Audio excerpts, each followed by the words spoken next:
Bismillahirrahmanirrahim. Assalamualaikum warahmatullahi wabarakatuh.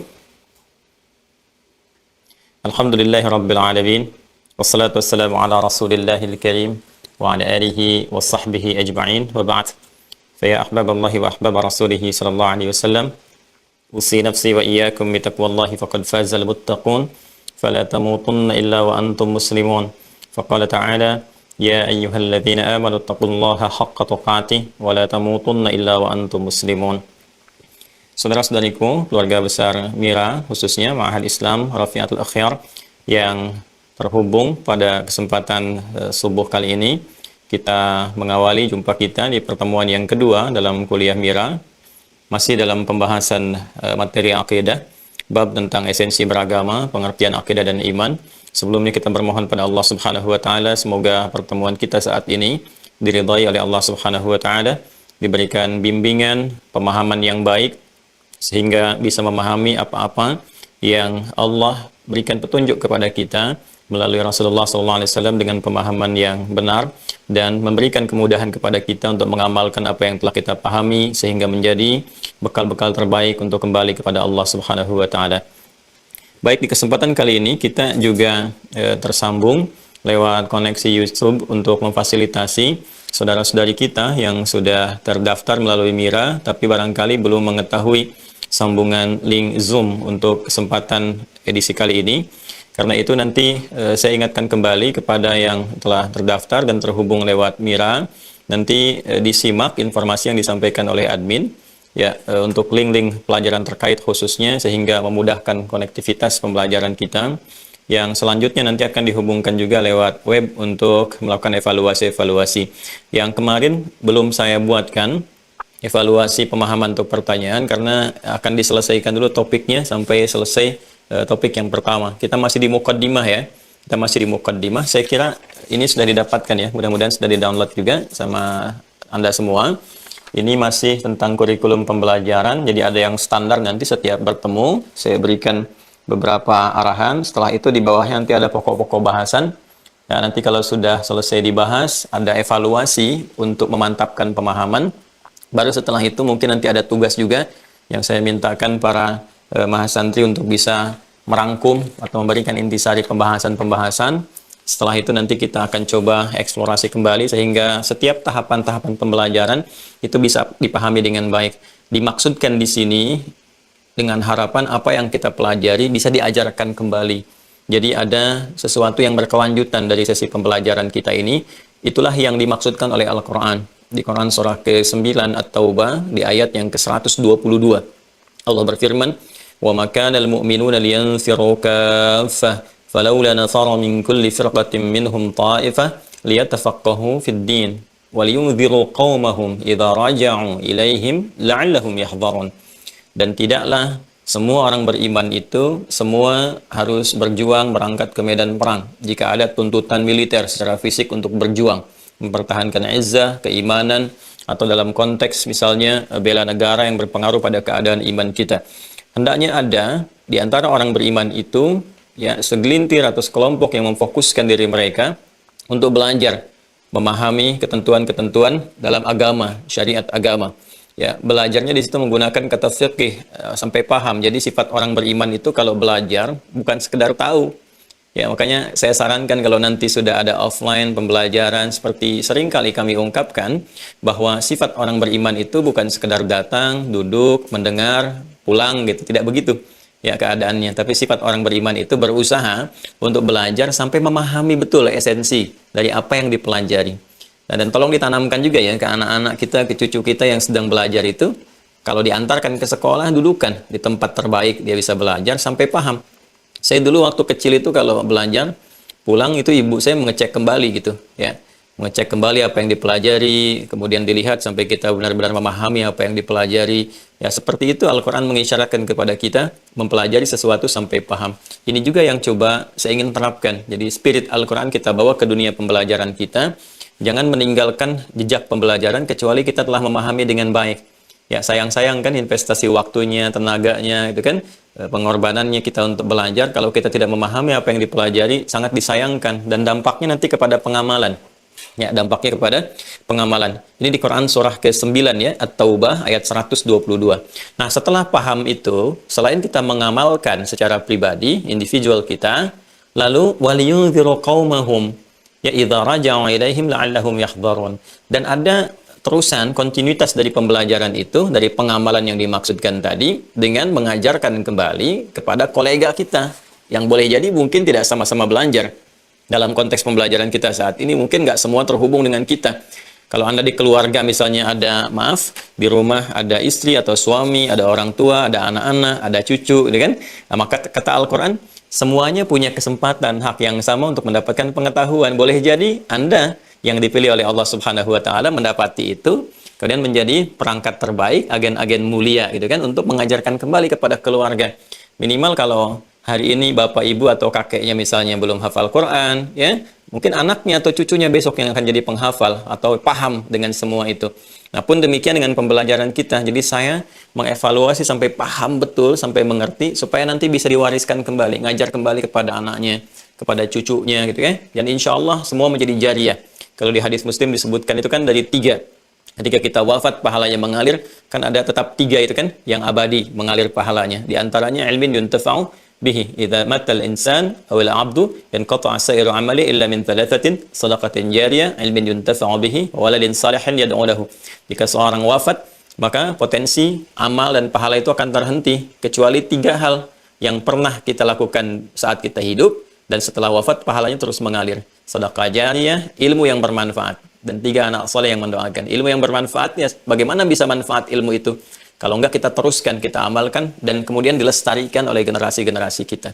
Nah, karena itu mohon izin kalau nanti diberikan tugas dengan untuk pemahaman, bersemangat untuk mengerjakan. Cara melihatnya jangan lihat tugasnya. Cara melihatnya 2. 1, mengevaluasi pemahaman. Yang kedua, ini peluang jariah kita ke depan. Ya, idza raja'u ilaihim la'allahum yahdharun. Jika mereka pulang kembali ke koleganya, jadi telah selesai belajar, balik, pahami, kemudian sampaikan supaya semua orang mendapati peluang yang sama untuk memahami tuntunan agama dan mendekat kepada Allah Subhanahu wa Ta'ala. Baik, langsung saja. Di pertemuan yang lalu, saudara-saudari sekalian, kita telah belajar tentang topik 1 ya, esensi beragama, pengertian akidah dan iman. Pokok bahasannya baru sampai yang kedua. Jadi kita akan mencoba mempelajari struktur pemahamannya itu lebih terukur ya.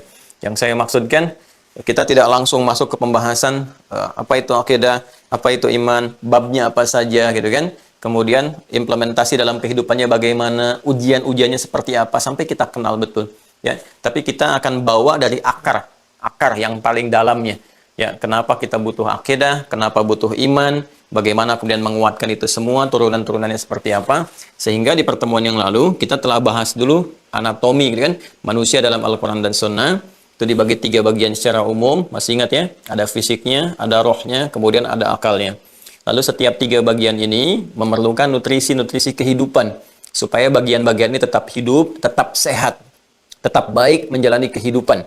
Gitu kan? Maka secara kemarin penelitian kita mengacu kepada ayat-ayat Al-Quran, juga pelajaran kita kepada hadis-hadis Nabi Sallallahu Alaihi Wasallam menunjukkan bahwa 3 kebutuhan ini, Masya Allah, ternyata oleh Allah Subhanahu Wa Taala sudah diberikan gambaran-gambaran yang membuat kualitas kehidupan manusia lebih baik dan menyehatkan. Fisik itu butuh nutrisi untuk kehidupan. Kemarin kita contohkan, dia butuh makan, butuh minum, gitu kan, butuh berkelangsungan hidup, dan semua diatur dengan sangat indah. Ayat-ayatnya sudah saya terangkan kepada Anda semua. Dan yang kedua juga, ya ada terkait dengan, saya ambil contoh ke bawah dulu tentang akal ya. Akal, pikiran juga butuh nutrisi. Dia punya kebutuhan. Maka dia harus disupport dengan nutrisinya yang baik, ya seperti pengetahuan. Makanya di Al-Quran ada perintah nanti untuk bisa melatih akal. Dengan cara apa? Dengan cara banyak membaca, banyak meriset, ya kan? Banyak kemudian mendata sesuatu, ya menelaah dan sebagainya. Maka di Quran ada redaksi afala yatadabbarun, ya kan? Afala tatafakkarun, berfikir, tadabbur, tadzakkur, afala tatadzakkarun. Kemudian Iqra, wahyu pertama, itu semua sesungguhnya untuk melatih ketajaman nalar dan pikiran kita sehingga pikiran bisa berjalan dengan baik, ya, baik dan benar. Jadi jangan sampai konsepsi ilmunya dicerna oleh akal itu untuk mengerjakan sesuatu yang salah. Ya, belajar ilmu hukum untuk mencari celah hukum supaya bisa merekayasa misalnya satu hukum tertentu kan jadi salah gitu. Ya, kenapa? Karena konsepsi pikiran yang dibangunnya itu tidak selaras dengan pemanfaatan pengetahuan. Makanya nanti belajarnya benar-benar terukur. Kalau kita keluarkan nanti kalau sudah masuk babnya, kita akan keluarkan bagaimana mengoptimalkan akal. Insya Allah ya. Jadi nanti ada kerangka berpikir yang nanti ada ilmunya mantik itu ya, premis-premis yang benar. Cara mengolah logika supaya benar bagaimana. Jangan sampai salah berlogika. Nanti saya tunjukkan beberapa kasus yang seperti benar padahal salah. Nanti ada jebakan-jebakan akal di situ yang didorong oleh nafsu. Jadi nanti akal itu akan diperintah, ya termasuk fisik nanti mengeksekusi sumbernya dari roh. Ya, dari roh soul kita yang paling dalam. Nah, di roh itu nanti ada dua potensi besar. Kita akan bedah insya Allah ini ya, kalau sudah masuk babnya. Nanti ada jiwa takwa, ada nanti lawannya nafsu. Disebut dengan fujur. Nah, ini tergantung informasi apa yang masuk ke tubuh kita, itu akan masuk ke dua bagian ini. Kalau yang menerima jiwa takwa, maka sinyalnya nanti akan langsung baik yang diberikan. Kepada pikiran untuk dicerna, sepersekian detik diminta kepada anggota tubuh itu untuk direspon. Ya, cara cepatnya beginilah, kalau Anda mau pahami dengan cepat. Tadi kan dengar azan kan, Allahu Akbar, kan lewat telinga. Ya, nah itu bukan sampai ke akal dulu tuh, tapi sampai ke jiwa kita yang terdalam dulu, namanya nafas. Ya, di nafas ini nanti ada dua bagian utama, ada takwa, ada fujur. Nama lain fujur itu nafsu. Di Quran surah 91 Asy-Syams, ya. Di ayat ke-7 sampai dengan ayat yang ke-10 itu, wa nafsi wa ma sawwaha fa'alhamaha fujuraha wa taqwaha, dan seterusnya ayat, ya kan? Dan di dalam jiwa itu, ya, wa nafsi wa ma sawwaha, dan demi jiwa yang telah disempurnakan oleh Allah penciptaannya, kan? Ya, sudah menyatu antara roh dengan fisik. Kemudian fa'alhamaha fujuraha wa taqwaha, maka diilhamkan di dalamnya itu nanti ada fujur dengan takwa. Nanti kita akan belajar ya bagaimana fungsi antara fujur dengan takwa ini. Tapi secara singkat adalah ketika kita mendengar informasi, baik yang baik itu kita dengarkan ataupun yang kurang baik itu akan masuk. Kalau yang baik nanti dicerna oleh takwa, yang tidak baik dan diberikan was-was itu oleh setan masuknya kepada fujur atau nafsu kita. Ya, nanti itu akan selalu saling berkompetisi di situ, ya. Dan memberikan pengaruh-pengaruh. Ini sangat menarik nanti. Takwa disupport malaikat, kemudian nafsu diberikan waswas oleh setan. Dan uniknya, jumlah bilangannya itu seimbang. Seimbang sekali. Malaikat disebutkan 88 kali dalam Al-Quran, setan disebutkan 88 kali dalam Al-Quran. Jadi bisikannya itu, setan itu dengan dorongan-dorongan kebaikan malaikat itu seimbang. Karena itu ketika Anda mendengar suara azan, itu kan sebelum direspon oleh akal, pasti ada pertautan dalam jiwa kita kan? Antara langsung merespon bangun, wudhu, dengan yang satu bilang tenang baru adzan, subuh kan komatnya masih lama, 15 menit. Dan terasa nggak tadi itu begitu? Pasti terasa. Karena itu fitrah manusia itu membenarkan, ya, menunjukkan kebenaran dari wahyu Al-Quran. Menunjukkan kebenaran dari risalah Rasulullah SAW. Nah, itu akan direspon sepersekian detik itu. Nanti masuk ke akal, akal memerintahkan kepada fisik itu untuk mengeksekusi. Jadi polanya seperti itu. Nah, karena itu, roh ini butuh masukan yang sehat. Butuh nutrisi yang sehat. Jadi kalau nanti fisik tadi sudah saya jelaskan ada kebutuhannya, kemudian akal ada kebutuhannya, roh pun ada kebutuhannya. Untuk kebutuhan roh, ini telah kita pelajari di pertemuan yang lalu. Maka kalau kita bertanya menunya roh, kata Allah, Quran surah ke-17, masih ingat Al-Isra di ayat 85, wa yas'alunaka 'anir ruh, qulir ruhu min amri rabbi. Dan mereka banyak bertanya, ingin meriset tentang esensi hakikat roh. Kalau Allah sampaikan begitu dan bentuknya fi'il mudhari ya, ingat. Jadi mudhari itu kejadiannya akan terus berlangsung sampai di masa yang akan datang pun itu berpotensi terjadi. Jadi kalau di masa Nabi SAW ada yang bertanya tentang roh dan sebagainya, pasti kekinian pun itu akan ada yang berusaha seperti itu. Nah, itu terbukti. Ya, kalau Anda misalnya mencoba searching saja, misalnya di internet ya, ingin mencari, saya dulu pernah baca beberapa referensi buku, di Eropa itu ada yang saking ingin tahunya tentang roh, orang yang diduga itu resiko kematian sampai sekarat akan meninggal, itu pernah teman-teman sekalian ditutup gitu ya, pakai semacam kaca penutup, kemudian di sekelilingnya itu disertakan kamera-kamera untuk melihat bagaimana esensi roh itu seperti apa gitu. Dan tetap nggak didapati. Meninggal ya meninggal saja gitu, nggak didapati keadaannya. Maka kata Allah, kulir ruhu min amri rabbi. Kalau urusan roh itu khusus. Perkaranya hanya Allah Subhanahu wa Ta'ala yang menetapkan. Kapan ditiupkan, kapan ditetapkan ajalnya, kapan kembali dan sebagainya, termasuk kebutuhannya. Karena itu di pertemuan yang lalu kita selesaikan menu untuk roh, nutrisi untuk roh tidak ada lain kata Allah kecuali ad-din. Ya, yang baru bergabung tolong disimak di pertemuan yang lalu ya. Kecuali ad-din yang kita terjemahkan dengan agama itu. Jadi kalau bahasa Al-Qur'annya ad-din. Ya, kama tadinu tudan. Ad-din, frame kehidupan, kebutuhan rohnya disebut dengan apa? Din. Ya, seakar atau terambil salah satunya dengan turunan kata hibridanya dari kata dana. Dana yadnu dunuan bisa dunia, bisa din salah satunya. Ya, sesuatu yang dekat, bisa sesuatu yang rendah, kan? Dana yadnu dunuan, bisa dunia, kemudian juga korelasinya din. Jadi dalam kehidupan di dunia ini kalau kita sambungkan ke semuanya ya, kalau kita ingin hidup di dunia dengan benar, maka pegang ad-din dengan baik sehingga keberlangsungan hidup kita berjalan dengan sempurna. Nah, orang yang dekat dengan ad-din, memenuhi kebutuhan rohnya, maka hubungannya dengan Allah Subhanahu wa taala akan semakin lebih dekat dan terhindar dari segala keburukan-keburukan, kerendahan-kerendahan, terangkat martabatnya. Karena itu nanti di Quran surah Al-Mujadalah ayat ke-11, orang-orang yang dinnya meningkat, imannya kuat, akidahnya dijaga, itu diangkat derajatnya oleh Allah. Yarfa'illahu alladhina amanu minkum. Allah akan mengangkat derajat orang-orang yang memang berusaha menguatkan imannya, orang-orang beriman. Ya. Nah, sekarang setelah kita pahami bahwa manusia itu butuh agama, ya, awas, sepanjang bernama manusia pasti butuh agama. Ya, butuh ad-din. Ya, dia akan mencari itu, pasti akan mencari. Pasti akan mencari. Nanti di Al-Qur'an itu ada turunan-turunan supaya kita mencari dengan jalan yang benar. Ya. Wa may yabtaghi ghairal islami dina fala yuqbala minhu. Nanti kita akan temukan ya kalimat-kalimat seperti di surah Ali Imran bagaimana kita diminta oleh Allah untuk mencari jalan yang benar. Itu semua manusia fitrahnya akan mencari. Ya, sekali lagi pasti akan mencari karena itu adalah kebutuhan roh. Cuma dalam pencariannya ini persoalannya ada yang mendapatkan secara benar, ada yang mendapatkan belum benar dan tetap diberi kesempatan sebelum kehidupannya berakhir oleh Allah untuk mendapatkan jalan yang benar itu dengan diturunkannya hidayah.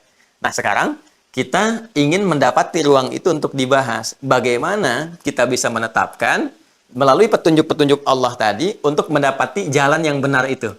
Ya, sekarang kita masuk ke bagian yang ketiga, menentukan kebenaran suatu agama. Paham ya mukadimah yang tadi saya sampaikan? Jadi urutannya dari kebutuhan dasar hidup manusia secara fisikal, kemudian akal, lalu roh. Roh itu butuh nutrisi, makanan seperti fisik dan akal juga demikian. Kebutuhannya adalah ad-din untuk mendekatkan diri kepada Allah, bimbingan kehidupan supaya tidak hidup dalam keadaan kerendahan. Lalu untuk mendapatkan din yang benar itu Allah turunkan petunjuk. Ya, dari petunjuk itu kita bisa melihat mana di antara sekian banyak pilihan-pilihan dalam kehidupan yang terlihat oleh kita. Ya, yang terlihat di antara itu mana yang paling benar, yang merujuk kepada menu yang benar yang memang Allah turunkan untuk kebutuhan dasar kehidupan manusia, mencari bekal sebelum kembali kepada Allah Subhanahu wa taala. Karena itu pokok bahasan yang selanjutnya yang ketiga ya dari 5 pokok yang saya tuliskan di sini ya, menentukan kebenaran satu agama. Jadi bagaimana cara menguji satu agama itu benar adalah menu yang tepat. Kan kita kalau mau menguji makanan ya, kan kita kadang cicipin dulu ya kan, lihat ingredientnya apa ya kan, bahan bakunya. Kemudian juga ini bermanfaat atau tidak, ada efek sampingnya atau tidak, dan sebagainya. Nah, indahnya Al-Quran ya, dan hadis-hadis Nabi SAW itu secara objektif menampilkan kepada kita. Jadi juga menampilkan dasar perbandingan ya, dan riset untuk memberikan keyakinan pada diri kita sangat objektif dan sangat ilmiah. Dan dari sini nanti diantaranya yang melahirkan disiplin ilmu perbandingan agama dalam bab akidah itu. Ya, nanti ada bab perbandingan agama. Baik, untuk itu kita akan langsung masuk, teman-teman sekalian. Saya menyarankan agar dalam setiap pertemuan itu, yang pertama, Anda menyiapkan catatan, kan sudah dibekali ya. Yang daftar Kemira kan ada buku catatan penuntut ilmu itu. Mohon dihususkan itu ya, untuk mencatat. Supaya nanti ada notulensi yang bisa Anda dapatkan dari pembelajaran kita. Dan yang kedua, mushaf ya. Mushaf dari Al-Quran yang kalau nanti saya turunkan beberapa dalilnya, Anda juga bisa langsung mengecek ya di situ seperti apa gambaran-gambaran kita. Baik, saya akan masuk dulu teman-teman sekalian pada beberapa turunan dalil dalam Al-Quran. Bismillahirrahmanirrahim. Saya turunkan dulu pokok bahasannya ya. Pokok bahasan kita sekarang yang ketiga. Ya, menentukan kebenaran ya suatu agama. Ya, seperti saya sampaikan, agama ini kan dari bahasa Sanskerta ya. A-nya tidak, agama itu rusak. Bagaimana kita masuk pada satu frame kehidupan yang menjaga kita supaya tidak rusak menjalani hidup. Ya, nanti ketika kita temukan konsepsinya disebut ad-din, seperti yang pernah saya terangkan di pertemuan lalu atau tadi saya kuatkan kembali di Quran surah ketiga Ali Imran di ayat ke-19 itu. Innad dina 'indallahil Islam. Sampai kita menemukan nanti di antara sekian banyak yang kita dapati tentang konsep keberagamaan. Ya kan? Ada yang menampilkan A, menampilkan B, menampilkan C dan sebagainya. Kita kan harus tentukan untuk mendapati suatu keyakinan yang utuh. Ya, di antara sekian banyak itu, mana yang benar? Seperti apa konsepsinya? Sampai kita menemukan ad-din yang sejati, ya, yang sesungguhnya, yang benar-benar menjadi menu kehidupan kita, yang telah disampaikan oleh Sang Pencipta, Khalik Allah Subhanahu wa Ta'ala. Baik, untuk mengetahui, ya, meriset demi menemukan kebenaran yang sejati tentang ad-din yang kita butuhkan, maka mengukur kebenaran satu agama itu kan mesti ada ukurannya. Ya, segala sesuatu ada ukuran. Kalau kita belajar di fisika itu, saya dulu waktu belajar di SMP itu sudah masuk ke besaran kan? Ya, ada besaran-besaran untuk mengukur. Ya, ada yang misalnya ada besaran pokok gitu kan, ukurannya apa? Kalau panjang ukurnya pakai apa, gitu kan? Kalau misalnya ukur volume pakai apa? Nah, ini untuk menentukan satu kebenaran dalam konsepsi agama pun ada ukurannya. Ya, apakah besaran pokok atau besaran turunan gitu kan yang harus kita turunkan. Nah, dari sini teman-teman sekalian, satu agama disebut dengan agama atau bahkan ad-din, ya, itu tidak akan terlepas dari beberapa hal yang mesti kita uji. Satu adalah konsepsi teologinya. Teologi. Ya, theo artinya Tuhan, yang terkait dengan ketuhanan. Logi dari kata logos itu kan pengetahuan. Artinya hal-hal yang terkait dengan ketuhanan. Jadi aspek ketuhanannya. Kalau di bahasa Arab, nanti di ilmu kalamnya terkait dengan ilahiyat. Gitu ya? Ilahiyah. Atau ilahiyat kalau kita ingin jamakkan. Nah, kalau kita persingkat, saya sederhanakan bahasanya. Yang pertama, kita harus uji tentang aspek ketuhanannya. Ya. Karena tadi kita turunkan konsepsi agama atau ad-din, ini kan konsep asalnya memenuhi kebutuhan dasar roh. Ya kan? Sedangkan roh tadi di Quran surah ke-17, di ayat ke-85, itu nanti akan terkorelasi kuat hubungannya dengan Sang Pencipta, dengan Allah Subhanahu wa Ta'ala.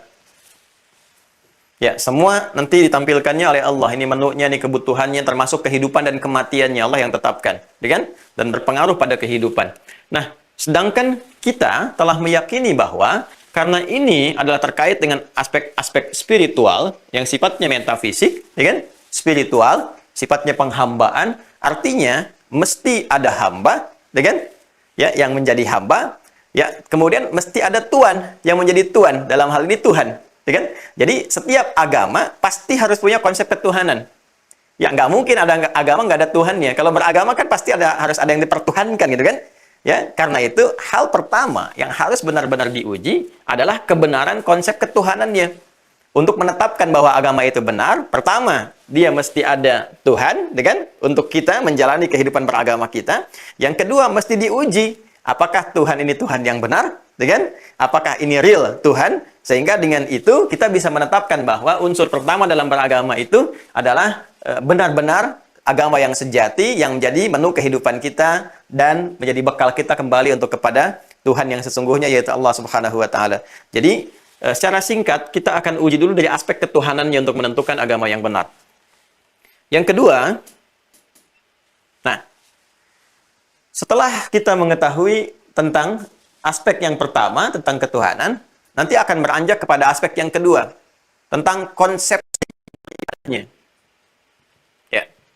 Kan konsekuensi adanya Tuhan menuntut adanya penghambaan, gitu kan? Ya, kalau sudah tahu Tuhan saja nggak disembah, ya nggak muncul sifat keberagamaannya, gitu kan? Nah, jadi konsekuensinya apa nih ketika kita mengakui adanya Tuhan? Ya, konsekuensi yang paling langsung kita pahami, paling mudahnya, pasti ada kebutuhan untuk ibadah, kan? Nah, sekarang bagaimana kita menguji kebenaran satu agama lewat konsepsi ibadahnya? Kita akan lihat nanti, ya, apakah ini dari Tuhan yang sesungguhnya, yang telah merumuskan, memberikan perintah kepada kita dalam bentuk ibadah, atau kita melihat ini rekayasa manusia saja, gitu kan? Nah, nanti kita bisa lihat, masa Tuhannya kita katakan bukan manusia, tapi cara beribadahnya misalnya yang buat manusia. Bukan dari Tuhan itu sendiri, kan ada sesuatu yang menarik di sini. Kita nanti akan lihat. Setelah tahu Tuhannya seperti apa, lalu konsepsi ibadahnya, dan yang ketiga nanti, bagaimana tuntunan agama itu? Karena agama kan tadi saya katakan, selain jadi kebutuhan roh, tapi membimbing roh menjalani kehidupan. Jadi ada unsur pedoman hidupnya di situ. Ya, sebagai bekal kembali kepada Tuhan, kepada Allah Subhanahu wa Ta'ala. Maka dari itu kita harus gali. Bagaimana kemudian kita menentukan kebenaran agama? Kita bisa lihat dari konsepsi muamalahnya. Ya, pedoman yang diberikan oleh agama itu dalam konteks menjalani kehidupan kita secara sosial. Dia ada muamalah secara singkatnya. Nah, 3 ini. Jadi Al-Quran sangat luar biasa, sangat fair sekali memberikan gambaran kepada kita. Jadi kalau Anda sekarang misalnya mendapati kasus, ada orang yang sedang mencari, dia dalam masa pencarian, mengenali kebenaran agama. Kalau di kita, Alhamdulillah ya, umumnya kan fitrahnya sudah baik, sudah kuat, dari lahir, dari bawaan, dan sebagainya. Tapi saudara-saudari kita, banyak di belahan lain sana, ya saya kalau tersambung misalnya dengan pembelajaran yang di Amerika misalnya, atau di belahan Eropa, atau beberapa negara lain, itu kan, tidak sedikit mendapati orang-orang yang dalam pencarian. Dan itu wajar. Dalam bahasa Al-Quran itu wajar. Pasti karena kita akan mencari. Nah, dalam konteks pencarian ini, secara objektif dan sangat indah, Al-Quran memberikan gambaran sebagai petunjuk kepada kita menentukan agama yang benar. Ya, sampai dengan itu kita merasakan keyakinan. Oh, ini saya menetapkan itu karena ini. Jadi Anda pun kita, kalau nanti ditanya kenapa Anda pilih Islam, kita bisa jawab. Ya, nah, saya memilih Islam pertama karena konsep ketuhanan dalam Islam jelas. Ya, dalam menentukan Tuhan. Kenapa kamu menetapkan Allah sebagai Tuhan? Jelas. Begini alasannya. A, B, C, D, dan seterusnya. Ya, kenapa kamu memilih Islam? Dari segi ibadah, jelas. Misalnya begini. Jelas ya? Nah, jadi kita punya nanti argumentasi untuk menjawab kalau satu saat disoal. Ya, sekaligus nanti untuk menjawab argumentasi kekinian. Yang kalau ada orang mengatakan semua agama sama misalnya, menuju pada Tuhan yang sama, ya kan? Cuman caranya beda-beda, kita bisa menjawab secara ilmiah. Bagaimana Anda bisa mengatakan sama misalnya kan? Sementara teoritisnya begini. Secara teologisnya seperti apa? Aspek ketuhanannya. Konsepsi ibadahnya bagaimana? Ya, kemudian muamalahnya seperti apa? Dan konsekuensi yang dibangun dari ini apa gitu. Nanti ada korelasi-korelasinya. Baik, secara cepat ya. Ini mohon izin ya, kita agak sedikit ilmiah ya. Mungkin nangkapnya itu harus agak sedikit konsentrasi. Dan saya meminta subuh dimulai, karena subuh itu masih jernih. Ya, kalau mau dibawa ke hafalan Quran juga enak gitu ya. Dibawa menangkap juga enak. Kecuali ini saya lihat peserta-peserta ini ya. Kalau ada menghabiskan waktu malamnya terlalu berlebihan, nanti berdampak. Tolong dibagi dengan baik ya. Ya, sehingga nanti yang telah ditetapkan itu kita bisa kerjakan sesuai porsinya. Kalau subuh ngapain? Nanti kalau ada waktu, pas masuk bab fikih sholat nanti saya jelaskan. Kenapa dibagi 5 waktu dalam sehari itu. Subuh, ya, kemudian ke siang, zuhur, asar, maghrib, sampai ke isya. Itu nanti ada rahasia termasuk dengan pemanfaatan aktivitas kita. Ya, kalau saya cepat menggambarkan, kalau nanti ada anak-anak kita, saya sarankan bagi aktivitas berdasarkan 5 waktu sholat. Termasuk pemanfaatan akal, pikiran kita. Ya, apakah untuk menghafal, mengulang, mencerna, menganalisis, itu ada manfaat-manfaat tersendiri. Yuk kita langsung cepat ke sini ya. Saya turunkan dalilnya dulu ya. 1. Quran surah ke-42. Anda bisa langsung cek ya di mushafnya ya. Asy-Syura. Asy-Syura. Ingat ya, ada Asy-Syu'ara itu surah ke-26, ada Asy-Syura. Yang dimaksud di sini Asy-Syura ya, musyawarah. Quran surah Asy-Syura ayat yang ke-11. Ayat 11. Ya. Sudah? Teruskan. 2. Quran surah ke-21. Al-Anbiya. Tentang para nabi. Ayat ke-22. Saya ulang ya.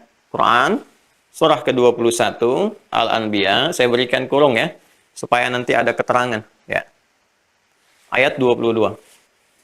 3. Quran sudah? Surah ketiga Ali Imran ya. Ingat, bukan Al-Imran tapi Ali Imran. Kalau kita pakai surah Ali Imran. Kalau nggak pakai surah Alu Imran. Ya ingat, Alun itu keluarga besar. Dengan turunan ke bawahnya. Nanti keluarga itu ada beberapa nama di bahasa Arab. Ada Ahlun, Ahlul Bait. Ada Ailah, ada Usrah, ada Alun. Kalau disebutkan Alun, ini menunjuk keluarga dengan turunan ke bawah atau kolega di sekitaran. Ya, kolega di sekitaran. Jadi yang menghimpun keluarga besar. Ya. Ali Imran, keluarganya Imran, keluarga besar Imran. Disebutkan di situ baik terkait keluarga Imrannya, Imran menikah dengan Hana, itu kan. Kemudian Hannah mengandung, dalam mengandung itu Imran yang meninggal, nanti Hannah melahirkan Maryam, Maryam melahirkan Isa alaihissalam. Nah, disebutkan juga koleganya ke samping. Hannah itu kan punya saudari namanya Elizabeth atau Elizabeth bahasa Latinnya. Elizabeth menikah dengan Zakaria ya alaihissalam jami'an. Nah, di situ disebutkan kisah Nabi Zakaria dengan yang belum punya keturunan tapi mengasuh Maryam, istrinya juga disebutkan di situ ya dalam bentuk dengan istrinya ya, bahasanya menggunakan imra'ah gitu kan. Nah, jadi teman-teman sekalian di sini memberikan kesan alun itu keluarga dengan turunan ke bawah atau kolega di sekitarannya. Ya, Fir'aun kan juga disebutnya ala Fir'aun ya. Kalimat pertama ala Fir'aun itu kan di Al-Baqarah ayat 49 kan? Wa iz najjainakum min ali Fir'aun. Ya, di situ ali Fir'aun kolega sekitarannya. Ada jenderalnya gitu kan? Haman gitu kan, ada cendekiawannya, ya, kemudian juga ada kolega pengusaha gelapnya, ya Qarun dan sebagainya. Nah, itu al ayat 59 yang terkait dengan bahasan kita sekarang. Dan kemudian keempat, surah Quran, surah Al-Hajj, surah ke-22. Al-Hajj, ayat 73. Dan yang kelima, Quran, surah ke-112, surah paling favorit di muka bumi. Ya, surah Al-Ikhlas.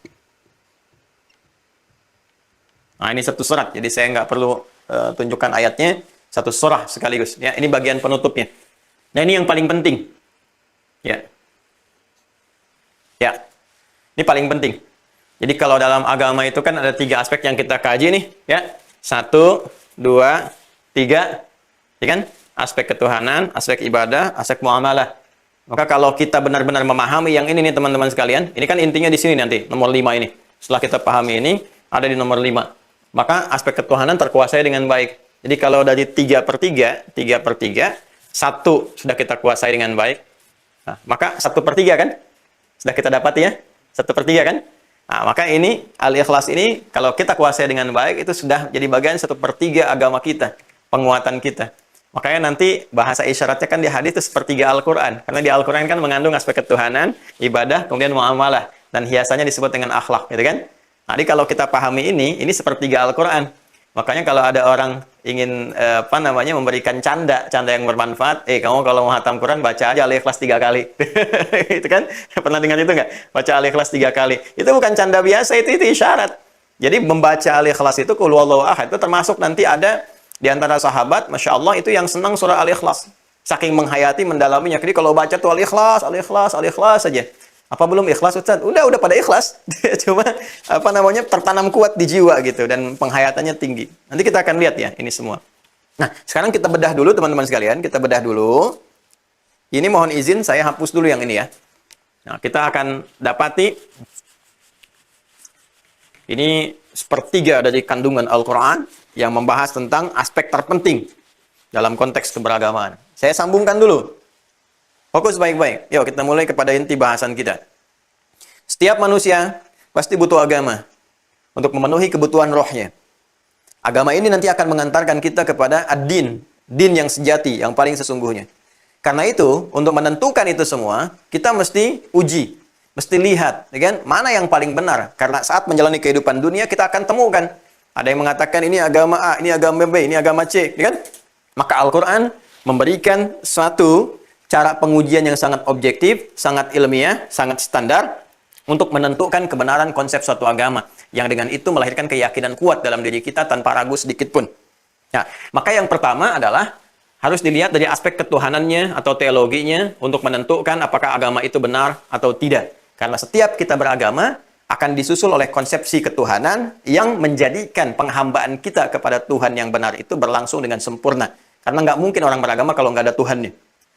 Yang pertama kita masuk Quran surah ke-42. Ini dasar yang pertama. Jadi kalau kita ingin menguji untuk menentukan Tuhan yang benar, ya, maka Allah turunkan. Ya, Allah sang pencipta kita. Allah ini mudah mengatakan, saya Tuhan yang benar. Ya kan? Mudah. Tapi kan yang lain mungkin di kalangan makhluk ada yang memberikan pengaruh kepada kita. Ada was-was. Ya, ini juga Tuhan, ini juga Tuhan. Mana untuk menentukan itu? Maka dahsyatnya, ini secara objektif sekali Allah memberikan kerangka berpikir kepada kita. Nih, Saya berikan kata Allah berapa gambaran-gambaran. Yuk, yang pertama, Quran surah 42 Asy-Syura ayat yang ke-11. Lihat di ujung ayatnya ya. Kalau Anda buka mushaf, itu awalan ayatnya Fatirus samawati wal ard. Ja'ala lakum min anfusikum azwaja wa minal an'ami azwaja yadhra'ukum fi. Lihat ujung ayatnya, laisa kamitslihi syai'un wa huwas samiul basir. Ada ya? Ya, satu. Laisa ya. Kamitslihi syai'. Ini standarnya. Awas ya, ini standar dasar ya. Hati-hati, jangan-jangan selama ini beragama, ya, selama ini kita masuk dalam konsepsi beragama, saya punya agama A, B, C dan sebagainya, tapi kita nggak mengetahui ya Tuhan kita, nggak mengetahui antara Tuhan yang benar misalnya dengan yang dipertuhankan. Ya, kita harus pahami konsepsinya. Ya teman-teman sekalian, kalau saya bacakan dari ayatnya supaya utuh, ya, Fatirus samawati wal ard. Dialah Allah yang telah mencipta, mengatur, memelihara, gitu kan? Dari mulai langit dan bumi, ya, segala yang di langit dan yang di bumi. Kemudian ja'ala lakum min anfusikum azwaja, lalu menetapkan dalam kehidupanmu engkau memiliki pasangan-pasangan, ya, yang setipe denganmu, artinya kalau manusia dengan manusia lagi, gitu kan? Kemudian setelah itu wa minal an'ami azwaja, demikian menjadikan juga binatang ternak juga ya punya pasangan. Ya, demikian kalau kita laki-laki dengan perempuan seperti Quran surah ke-49 ayat 13, ya ayyuhan nasu, ya kan? Ya, hai semua manusia, inna khalaqnakum min dzakari wa untha, kami ciptakan kalian semua ada lelaki, ada perempuan. Ya, wa ja'alnakum syu'uban wa qabaila lita'arafu. Kami jadikan kalian mungkin berbeda tempat tinggal, berbeda suku, ya, berbeda domisili, tapi kalian bisa berta'aruf, saling mengenal untuk menjalin hubungan yang lebih kuat dari situ, yang lebih serius, mungkin ke jenjang pernikahan dengan berpasangan. Jadi diatur.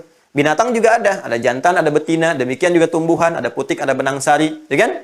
Yadhra'ukum fi, yang dengan itu kalian bisa saling berketurunan. Nah, yang paling menarik setelah itu, ya Allah yang mengatur semua itu tentang roda kehidupan di langit, di bumi, contohnya juga kehidupan kalian, mengatur pasangan kalian, memberikan kebutuhan kalian lewat binatang yang juga dia berpasangan sehingga berketurunan untuk terus memenuhi kebutuhan hidup kalian dan kelangsungan hidup kalian. Nah, Allah yang mengatur semua itu punya sifat. Apa di antara sifatnya? Lihat, yang menjadi dasar ketuhanannya. Laisa kamitslihi syai'. Tidak ada yang serupa dengannya, dengan Allah. Jadi, dasar ketuhanan yang pertama, ya, Tuhan itu mesti beda dengan makhluk. Ya, mesti superior. Ya, mesti superior. Jadi, yang pertama tidak boleh ada yang serupa. Tidak boleh ada yang serupa dengan Tuhan. Ya, kalau kita kan sudah menetapkan Allah kan. Nah, tapi kalau kita mau ambil objektivitasnya, kita ambil misalnya kata Tuhan, misal ya. Jadi, yang dipertuhankan itu tidak boleh memiliki kesamaan-kesamaan, kemiripan-kemiripan. Ya, baik dalam sifat, apalagi dalam zatnya, nggak boleh. Ya, nggak boleh. Jadi kalau ada yang sama saja dalam sifat-sifatnya misalnya, ya, maka pasti dipertanyakan. Semua bisa mengklaim sebagai Tuhan. Jadi dasar yang pertama, nggak boleh ada yang serupa, nggak boleh sama antara Tuhan ya dengan yang mempertuhankan, antara Khalik dengan makhluk. Ya, kan Allah menyebut dirinya Khalik kan di Quran surah 15 ayat 28, wa idz qala rabbuka lil malaikati inni khaliq. Ketika Rabbmu berfirman kepada para malaikat, aku akan mencipta, akulah Khalik. Nah, Khalik, pencipta, Khalik. Yang dicipta disebut makhluk. Antara makhluk dengan Khalik ini nggak boleh sama. Ya, nggak boleh serupa. Sebab kalau ada hal yang serupa di makhluk, nanti semua kalangan makhluk itu bisa mengklaim sebagai Tuhan. Gugur sifat ketuhanannya. Ya, jadi dasar berpikirnya antara Tuhan, Khalik dengan makhluk itu hamba, nggak boleh ada keserupaan. Kalau ada sifat-sifat yang mengindikasikan keserupaan, ya keserupaan antara makhluk dengan Khalik di sini, atau adanya sifat makhluk disematkan kepada Khalik, maka itu bukan Tuhan. Saya ulang ya. Ditetapkan sebagai Khalik, sebagai Tuhan, maka dia harus punya sifat yang sama sekali berbeda. 100% different, ya, antara makhluk ini dengan Khalik, dengan Tuhan. Nggak boleh sama sekali, nggak boleh sama. Artinya apa? Artinya, pertama, kalau di sifat Khalik ini ada keadaan-keadaan yang dimiliki oleh makhluk, maka secara langsung kita bisa katakan ini yang dipertuhankan di makhluk ini bukan Tuhan. Misal, Ada misalnya mengatakan A ini Tuhan, B Tuhan, C Tuhan. Sekarang kita cek dengan dasar yang pertama. Laisa kamitslihi syai'. Yang disebut Tuhan itu nggak ada yang serupa dengannya. Nggak boleh punya keserupaan. Ya kan? Nggak boleh ada kemirip-miripan dari sifat dan sebagainya. Harus berbeda sama sekali dari segala apapun. Laisa kamitslihi syai'. Maka tinggal dicek. Coba lihat yang dipertuhankan itu. Kalau dia punya sifat-sifat yang terkait erat dengan sifat-sifat makhluk, maka kita langsung bisa coret. Nggak bisa nih. Nggak bisa nih. Sekarang kita cek misalnya. Kita cek ya. Baik, tadi di ayat tadi. Fatirus samawati wal ard, ja'ala lakum min anfusikum azwaja. Baik, yang namanya makhluk, kata Allah, kata Tuhan, aku rawat langit dan bumi. Aku ciptakan, aku rawat. Lalu aku tetapkan dalam berkehidupan itu, misal dari kalian berpasangan. Jadi ciri khas makhluk, satu, punya pasangan. Ya? Yuk kita terapkan ya, pelan-pelan ya. Kita terapkan. Awas, ini satu hal yang sangat penting ya. Makhluk berpasangan. Karena itu Allah jelas menetapkan secara langsung di Quran surah ke-51. Penegasan dari ini. Ya, Quran surah 51, Adz-Dzariyat. Di ayat 49. Pasti pelajaran teologi yang padat ya. Perhatikan Quran surah ke-51, Adz-Dzariyat, ayat ke-49. Kalau di mushaf standar paling kiri ya, agak ke bawah, biar agak cepat. Wa min kulli syai'in. Ya, wa min kulli syai'in. Perhatikan baik-baik. Dan dari semua hal, segala hal yang diciptakan. Khalaqna zawjaini. Wa min kulli syai'in khalaqna zawjaini la'allakum tadhakkarun. Fokus. Dan dari segala hal, kata Allah, yang aku ciptakan, ya, khalaqna zawjaini, ya, kami ciptakan berpasangan. Nih. La'allakum tadhakkarun, supaya kalian sadar, ya, mengerti bahwa cuma aku yang tidak punya pasangan. Saya ulang ya, saya ulang nih. Kalau di surat Asy-Syura, di surat Asy-Syura yang ini, surat Asy-Syura ayat yang ke-11, ya, kata Allah setelah mengatakan aku mencipta merawat langit dan bumi serta keberlangsungannya dan menjadikan kalian itu berkehidupan wahai makhluk berpasangan. Nih. Jadi pasangan itu sifat makhluk. Jelas ya, pasangan sifat makhluk. Ditegaskan lagi di Quran surah 51 Adz-Dzariyat ayat 49. Wa min kulli syai'in khalaqna zawjaini la'allakum tadhakkarun. Dan dari segala hal yang aku cipta di makhluk itu, aku ciptakan berpasangan supaya kalian sadar cuma aku yang tidak punya pasangan. Karena sifatku mesti beda dengan makhluk. Ya, karena itu kita cek. Manusia berpasangan tidak? Pasangan kan? Hewan berpasangan kan? Baik ya? Tumbuhan berpasangan kan? Tumbuhan putik benang sari, hewan jantan betina, kita laki-laki perempuan, kan? Coba sifat juga begitu kan? Umumnya punya pasangan. Ya, sifat dari lahiriah kita misalnya, ya, terang gelap, ya kan? Senang sedih, tenang gelisah lawannya, ya. Apalagi misalnya siang malam keadaan, ya, hitam dipasangkan dengan putih, demikian seterusnya. Ya, jadi dalam kehidupan itu selalu ada seperti itu, selalu. Apalagi dalam konteks kehidupan kemanusiaan kita, kita punya pasangan untuk keberlangsungan hidup. Maka kalau makhluk punya sifat berpasangan, Tuhan nggak boleh. Khalik nggak boleh. Sebab kalau nanti Khalik Tuhan ditetapkan juga berpasangan, berarti ada punya kesamaan sifat dengan makhluk. Dipertanyakan, nanti setiap makhluk bisa mengklaim sebagai Tuhan. Jelas ya? Paham di sini ya? Nah, karena itu kita bisa cek kalau nanti ada yang dipertuhankan dalam kehidupan, ternyata dia punya pasangan, baik ya? Ternyata dia punya pasangan, apalagi misalnya berketurunan, berkelangsungan dari situ. Nah, jadi persoalan. Ya, sebab dasar keturunan saja sudah nggak bisa melekat kepada Tuhan. Kan dasar berketurunan itu kan punya pasangan dulu. Ya, nggak mungkin kan tiba kemudian misalnya nggak ada apa-apa tiba-tiba punya keturunan, ya? Nggak mungkin, ya. Nah, nanti kita akan jawab yang lain-lainnya berkaitan erat dengan itu. Kita akan turunkan nanti kasus-kasus tertentu. Kecuali ada kasus-kasus yang tertentu dan dijawab langsung oleh Al-Quran. Seperti kasusnya Nabi Isa alaihissalam. Ya, jadi dasarnya dari sini teman-teman sekalian, pertama, tidak boleh ada yang berpasangan. Baik pasangan itu sifatnya penyatuan atau penguatan.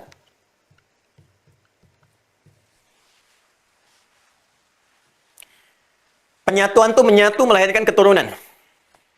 Ya, dari lelaki, dari perempuan ada keturunan. Jadi keberpasangannya aja ditolak, apalagi punya konsepsi berketurunan. Ya, misalnya yang dipertuhankan berpasangan, bisa menikah, atau hasil dari sebuah pasangan atau dari keturunan. Ya, kan dari sini sifat pasangan itu kalau menyatu kan melahirkan, dilahirkan kan? Ini saya tuliskan sini ya. Pasangan udah, terus melahirkan atau dilahirkan. Ya. Melahirkan itu bahasa Arabnya itu yalid. Kan? Dilahirkan yulad. Yalid yulad. Ini konsekuensinya.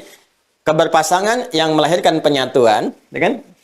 Akan menjadikan lahirnya keturunan. Baik melahirkan atau dilahirkan. Jadi bisa jadi ada yang mengklaim Tuhannya berpasangan, atau bisa jadi yang diklaim sebagai Tuhan itu yang dilahirkan. Ya, jelas ya, dari hasil penyatuan. Misalnya ada yang melahirkan atau dilahirkan, yalid atau yulad. Boleh jadi yang dipertuhankan dari pasangannya atau dari keturunan yang lahir dari situ. Nah, sedangkan sifat Tuhan nggak melahirkan. Melahirkan itu sifat makhluk, manusia, atau bahkan hewan juga melahirkan. Ya. Tumbuhan juga melahirkan, kan? Melahirkan keturunan-keturunan, ya, tunas-tunas baru dan sebagainya. Tuhan nggak boleh. Kalau Tuhan punya sifat melahirkan, berarti sama dengan makhluk. Berarti dia bukan Tuhan yang sejati. Jelas ya? Objektif sekali kan? Dilahirkan juga sama. Ya, jadi nggak bisa, nggak boleh dilahirkan, nggak boleh melahirkan. Ya, kalau dalam bahasanya kita susun secara fasih, lam yalid walam yulad. Jelas ya? Baik, nih. Satu. Jelas ya? Jelas apa pusing? Jelas ya? Nah, jadi secara singkat, nggak boleh sifat makhluk sama dengan sifat Tuhan. Yang pertama, kalau makhluk berpasangan, Tuhan tidak boleh berpasangan. Tidak berpasangan itu apa sih? Hah? Tunggal kan? Tidak berpasangan itu tunggal kan? Ya, tunggal. Satu yang tidak berkembang. Ya, karena kalau pasangan kan pasti berkembang. Ya, di bahasa Arab itu gini, di bahasa Arab itu ada satu yang bisa berkembang, ada satu saja yang nggak bisa berkembang. Ya, kalau kita katakan misalnya satu berkembang, ya berkembang tuh, maka kita katakan wahid, isnin, thalatha, arba'ah, khamsah. Nah, itu satu yang berkembang. Kalau di bahasa Inggris kalau nggak salah ordinary number gitu ya, jadi bisa naik gitu ke atas tuh. Ya, 1, 2, 3, 4, 5. Kalau ada istilah yang keliru bisa diluruskan ya. Ya, jadi 1, 2. Nah, di bahasa Arab itu wahid, isnin, thalatha, arba'ah. Ya, wahid. Kalau ingin kita jadikan bentuk tunggal yang tidak berkembang, ya, tetap di situ. Maka ada dua caranya. Satu, rubah kalimatnya dari wahid jadi ahad. Ya, dari wahid jadi apa? Ahad. Kita ingin katakan tunggal. Ya, esa. Ya, esa, tunggal. Sama sekali nggak ada yang lainnya. Maka kita jadikan kalimatnya langsung menjadi ahad. Ya, saya hapus dulu ini ya. Atau ke atas biar enak. Ahad nih. Ahad. Nah, kalau sudah ahad, maka ini satu-satunya nggak ada dua, nggak ada tiga dan sebagainya. Ya. Atau kita sifati sifat wahid dengan sifat yang melekat kepadanya. Ya, kalau di bahasa Arab itu ada na'at man'ut, disifatin, sifat dan mausuf. Ya. Misal, kalau kita ingin sebutkan ketuhanan, ilahiyat, kita ambil kata ilahnya. Ilah yang terkait dengan ketuhanan. Ilah. Pakaikan kata wahid. Nah, maka kalau kita sambungkan ilahun wahid, maka ini berubah dari yang berkembang ya menjadi tunggal, sifat esa sini yang tidak berkembang. Ya. Pernah baca di Al-Qur'an wa ilahukum ilahu wahid. Pernah dengar? Di Al-Baqarah ayat 163. Surah kedua ayat 163, paling kiri sebelah bawah di mushaf standar. Wa ilahukum ilahu wahid la ilaha illahu rahmanur rahim. Kan? Kemudian inna fi khalqis samawati dan seterusnya. Jahil. Baik, ya. Nah, kalau sudah pakai ilahun wahid berarti tunggal. Kalau sudah pakai ahad berarti tunggal, nggak berpasangan. Loh, jadi sifat Tuhan yang sejati nggak boleh berpasangan, mesti tunggal, mesti esa. Karena beda ya dengan makhluk, tidak boleh sama. Maka pertama dia harus punya sifat ahad. Ya, supaya kita bisa bergantung dengan fokus. Ya, bayangkan kalau Tuhannya lebih daripada satu, apalagi berpasangan. Atau ini saling penguatan, saling pelengkap. Ya, jadi ada Tuhan yang ngatur urusan A, Tuhan ngatur urusan B, Tuhan ngatur urusan C. Berpasangan juga, cuma sifatnya penguatan. Saling melengkapi satu dengan yang lainnya untuk saling menguatkan. Ya, itu punya serikat. Dalam bahasa Arab itu disebut kufu. Kufu yang menguatkan. Ya, kufu. Nah, jadi kalau kita katakan Tuhan itu mesti ahad. Nggak boleh ada serikat yang saling menguatkan. Kalau menguatkan berarti Tuhannya nggak kuat. Ya, harus punya partner, gitu kan? Nah, sedangkan sifat Tuhan harus lebih kuat. Ya, nggak boleh tuh. Tuhannya harus satu, nggak boleh punya partner, nggak boleh punya pasangan menguatkan. Itu bahasa Arab paling fasihnya mengatakan, lam yakul lahu kufuwan ahad. Kufu. Ya, nggak boleh ada satu pun yang menjadi pasangan bagi dia, nggak jadi penguat bagi dia. Dia tetap harus tunggal karena punya sifat laisa kamitslihi syai', mesti berbeda dengan makhluk. Dengan begitu, dia akan menjadi tumpuan yang kokoh. Ya, tumpuan yang kokoh untuk bersimpuh, berlindung, minta sesuatu disebut as-samad namanya. As-samad. Oke? As-samad. Tuh, udah dapet tuh. Jadi ada ahad, ada as-samad, ya kan? Kemudian ada lam yalid wa lam yulad, kemudian yang terakhir wa lam yakul lahu kufuwan ahad. Paham? Baik, ini baru satu ya. Nah, tenang, tenang. Nah, sekarang kita turunkan dengan persoalan-persoalan. Diuji dulu, diuji. Ya Allah, kenapa nggak boleh Tuhan itu punya serikat? Kan gampang-gampang aja misalnya menentukan Tuhan A, Tuhan B, Tuhan C. Misalnya ada 3 jenis Tuhan, atau 4 jenis, atau 5 jenis, dan sebagainya. Semua saling punya peran. Maka Allah kemudian meminta kita untuk menggunakan logika kita yang paling dalam. Kalau bahasa tingginya, aku berikan kamu akal untuk mencerna. Coba kamu pikirkan. Maka turunkan Quran, diturunkan oleh Allah Quran surah ke-21 Al-Anbiya, di ayat ke-22. Ya, coba ingat teman-teman. Kalau kita korelasikan dengan Quran surah 42 Asy-Syura ayat 11 di pembukaannya, masih ingat? Fatirus samawati wal ard. Dialah Allah yang mencipta dan mengatur, menjaga langit dan bumi. Tetap seimbang, ya kan? Dalam kehidupan. Menguasai itu semua. Sekarang lihat Quran surah ke-21 ayat 22. Lau kana fihima alihatun illallahu lafasadata.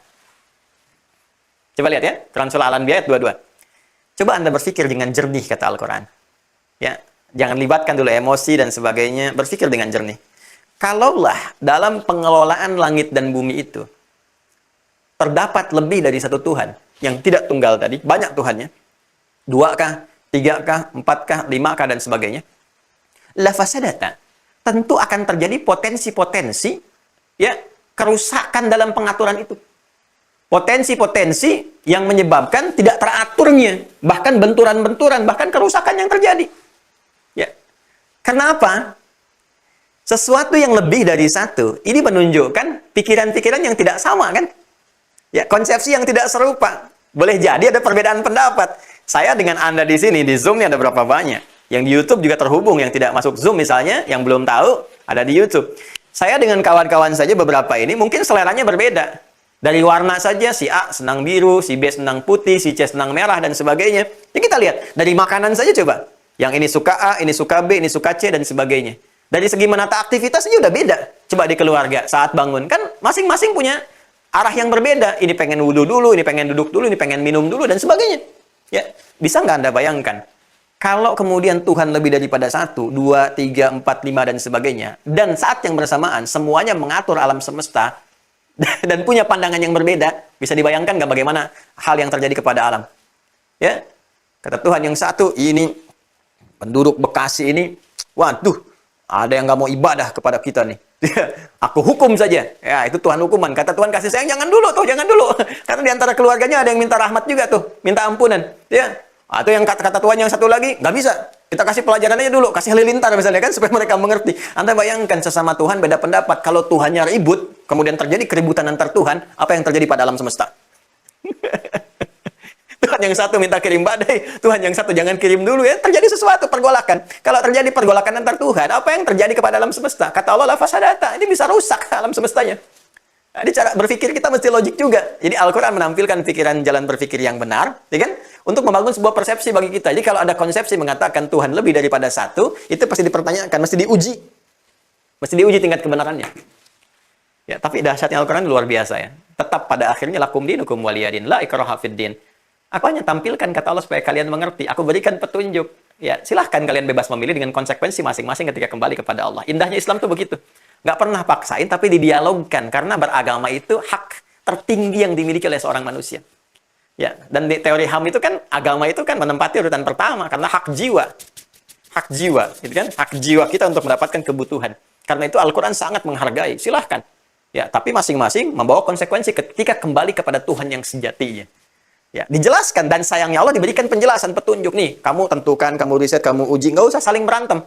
Jangan saling mencela, jangan saling menyakiti. Bahkan di surat Al-An'am jelas itu kan, jangan saling mencela satu dengan yang lainnya, jangan saling menyakiti, jangan saling meledek dan sebagainya. Tapi yang rasional, coba salah satunya dengan menggunakan nalar, cerna dengan baik kamu riset. Walaupun kesimpulan akhirnya la ikraha fid din, kada paksaan. Lakum dinukum waliyadin. Apa yang kamu yakini silahkan dengan, tapi masing-masing membawa konsekuensi ketika pulang. Ya, dengan mautnya itu tiba, dia pulang kepada Rabbnya, nah, akan dibawalah hasil pilihannya untuk dipertanggungjawabkan di hadapan Tuhan yang benar, yang memberikan kesempatan hidup. Jelas ya? Nah, jadi ini dasar berpikirnya. Jadi kalau ada lebih daripada satu, nggak bisa nanti as-samad ini berperan. As-samad berperan nggak bisa. Ya, kenapa? Karena tadi, untuk memberikan sebuah putusan, sementara Tuhannya banyak, bisa berbeda. Anda berdoa pada Tuhan siapa kalau banyak? Ya, A, B, C, Tuhan yang mana yang Anda mau tuju untuk berdoa? Bingung kan Anda? Ketika Anda sedang menyembah, misalnya, Anda menyembah pada Tuhan yang mana? Terus kalau berdoa yang mana? Terus yang paling menarik begini, Anda berdoa nih, Tuhan A berpandangan, kabulin sekarang. Kata Tuhan B, jangan dulu, tunggu sebentar. Kata Tuhan C, jangan dikabulin deh. Kemarin juga dikabulkan, dia nggak jalanin juga, nggak taat sama kita. Jadi masalah kan? Jadi masalah. Nah, karena itu penting ini kita berpikir nalar yang benar gitu. Berpikir nalar yang benar. Ya, nah, begitu kita menyembah, misalnya ada yang menyembah, ini Tuhannya banyak. Pertanyaan pertama, Tuhan mana yang disembah? Tuhan yang kedua, kalau dia berdoa, mana yang mengabulkan? Tuhan yang ketiga, seperti apa konsepnya? Ini jadi rumit, jadi bingung gitu pada akhirnya. Nanti sifat as-samadnya untuk bergantung sepenuhnya, jadi tereduksi di situ. Paham ya? Nah, ini kita sedang belajar ya. Awas, kalau mau ambil contoh, silahkan terapkan masing-masing dalam kehidupan. Tapi saya memberikan teori dasar, ya gambaran-gambaran dari Al-Quran. Ya. Baik, teruskan. Terus bagaimana kasusnya Isa alaihi salam, Ustadz?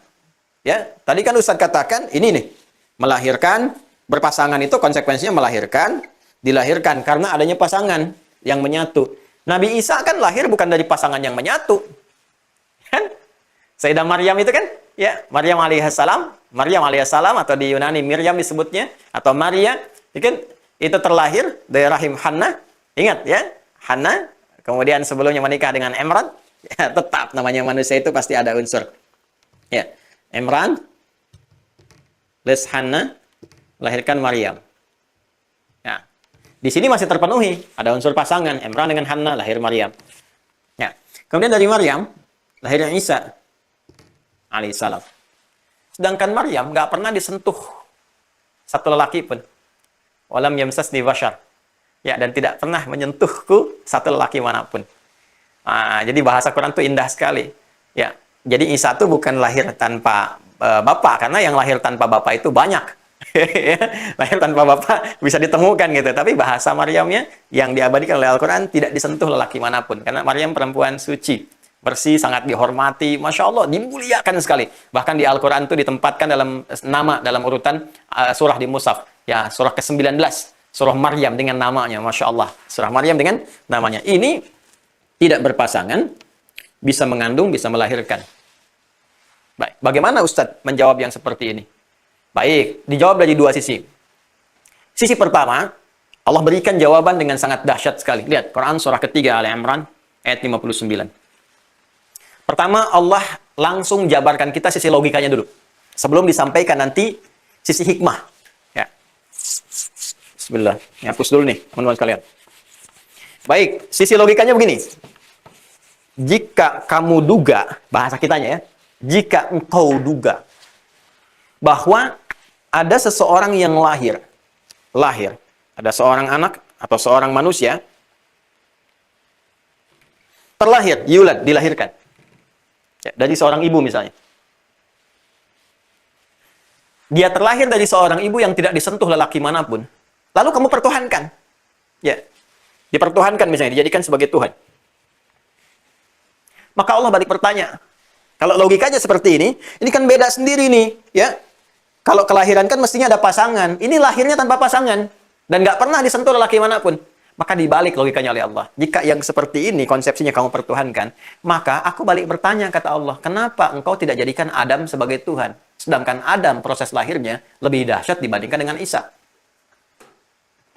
Kalau Isa alaihissalam, dengan segala kemuliaan yang melekat kepada beliau, disebutkan 25 kali dalam Al-Quran, risalahnya dan sebagainya. Kalau Isa, karena dia lahir, ya, tanpa adanya ayah, hanya ibu saja yang tidak disentuh oleh lelaki manapun, engkau pertuhankan dan dia masih punya ibu, kenapa Adam yang proses lahirnya lebih dahsyat, tanpa ayah, tanpa ibu, nggak jadi Tuhan? Ya. Makanya dijawab oleh Al-Qur'an ini. Ya, inna mathala Isa ya kamathali Adam. Ya, khalaqahu min turabin tsumma qala lahu kun fayakun. Sungguh, proses penciptaan Isa itu sama-sama aku ciptakan seperti aku ciptakan Adam. Cuma karena hikmah tertentu, nanti ada perbedaan-perbedaan dalam proses kelahirannya. Misalnya ada manusia pertama tanpa ayah, tanpa ibu, ya kan? Ya kalau ada ayah, ada ibu bukan manusia pertama namanya. Karena hikmah menunjukkan ini loh asal mula kemanusiaan. Bapaknya manusia, Abul Bashar.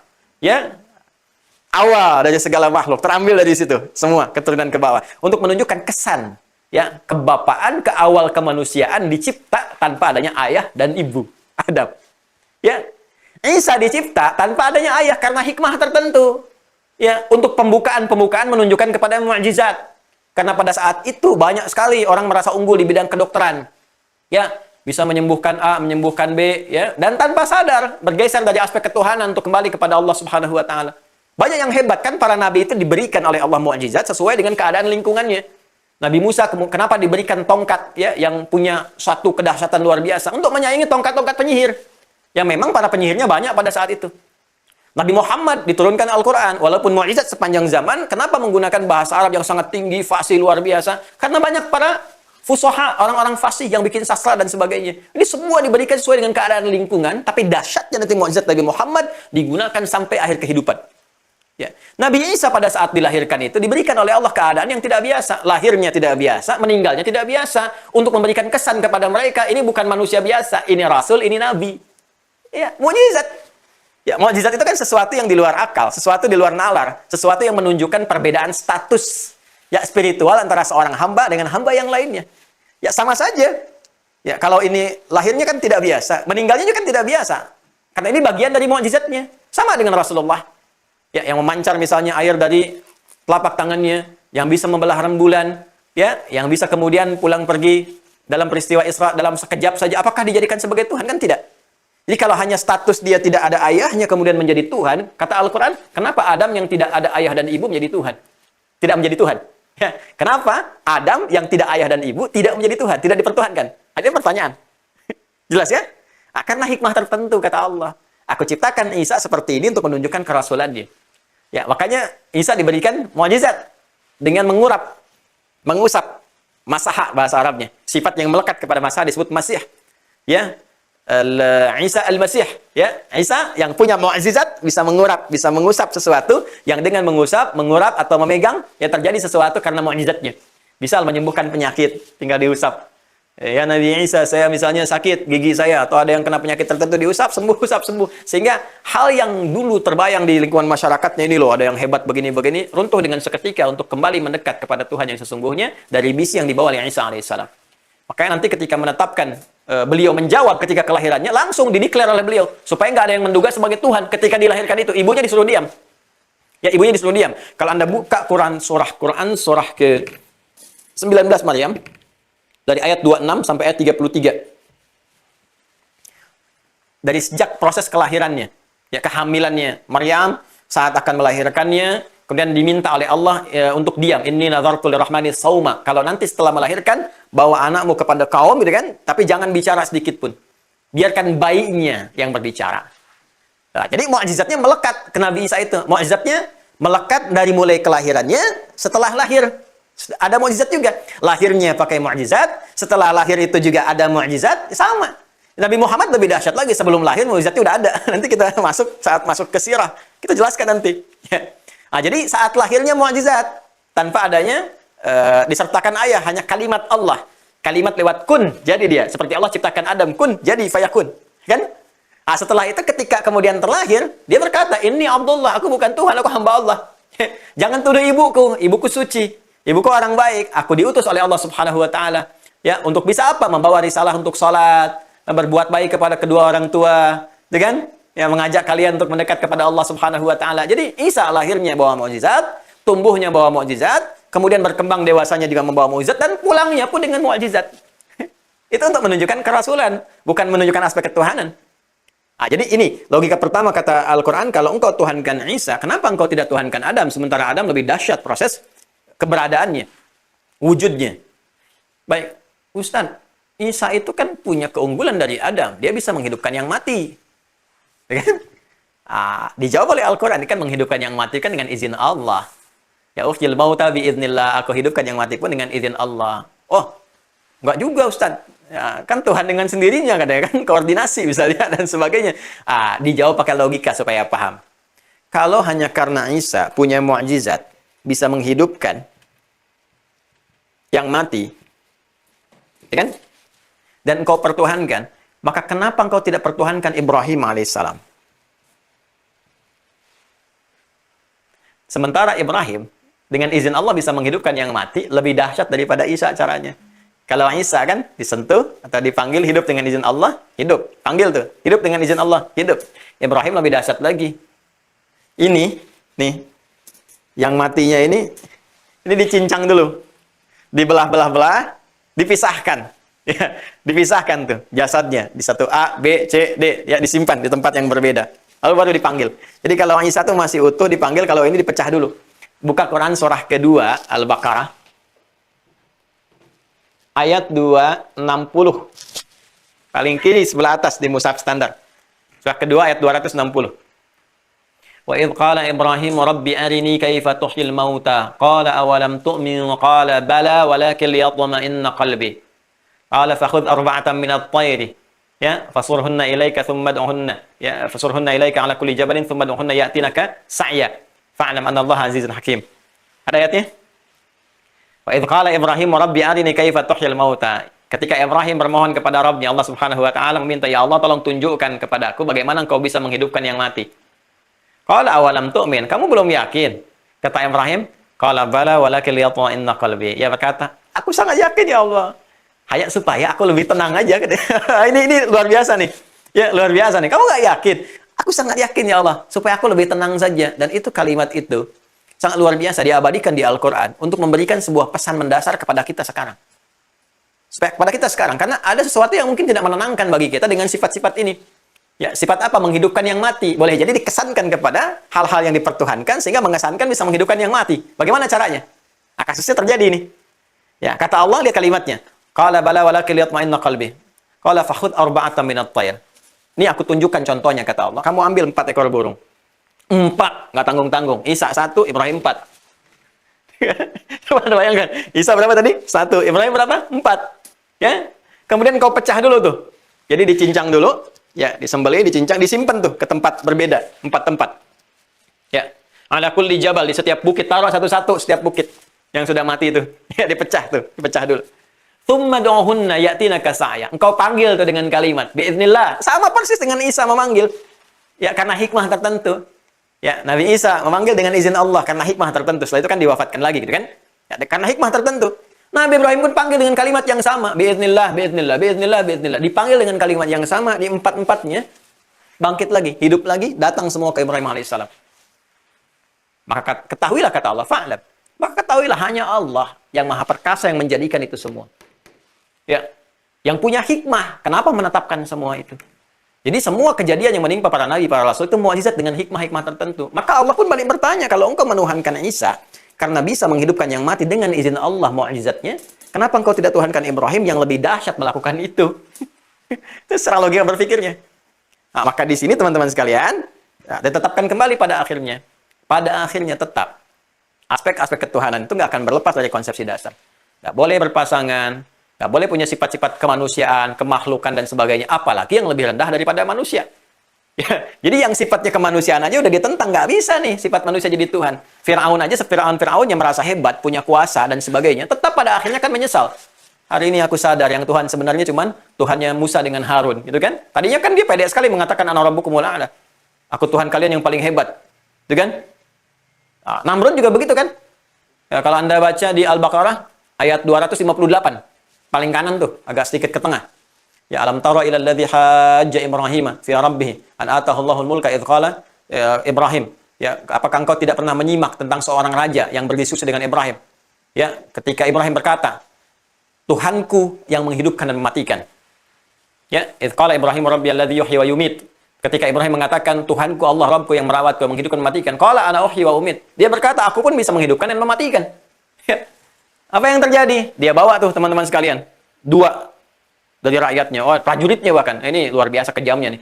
Jadi yang satu dia bunuh, yang satu dia hidupkan. Lalu dia berkata kepada Ibrahim, tuh sifat Tuhanku, menghidupkan, mematikan. Satu hidup, satu mati. Satu hidup, satu mati. Dia ambil 2 prajurit, dia bunuh satu. Nih, satu hidup, satu mati katanya. Aku Tuhan kan? Ya. Maka kata Ibrahim, fa innallaha ya'ti bisyamsi minal masyriq, fa'ti biha minal maghrib, fa buhital ladzi kafar. Kalau begitu coba Anda tunjukkan Allah itu bisa menerbitkan matahari dari timur. Membenamkannya, menenggelamkannya di barat. Coba engkau tukarkan, terbitkan di barat, terbenamkan di timur. Maka dia diam.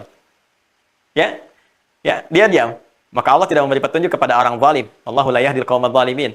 Allah nggak kasih petunjuk kepada orang zalim. Maksud zalim itu menempatkan sesuatu bukan pada tempatnya dan nggak mau kembali gitu. Sibuk dalam kezalimannya.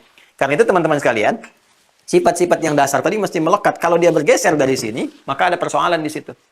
Ada persoalan. Jadi manusia makhluk yang sangat luar biasa dengan banyak potensi diciptakan oleh Allah tetap tidak bisa meningkatkan kualitas dirinya untuk mengupgrade diri menjadi Tuhan. Nggak bisa.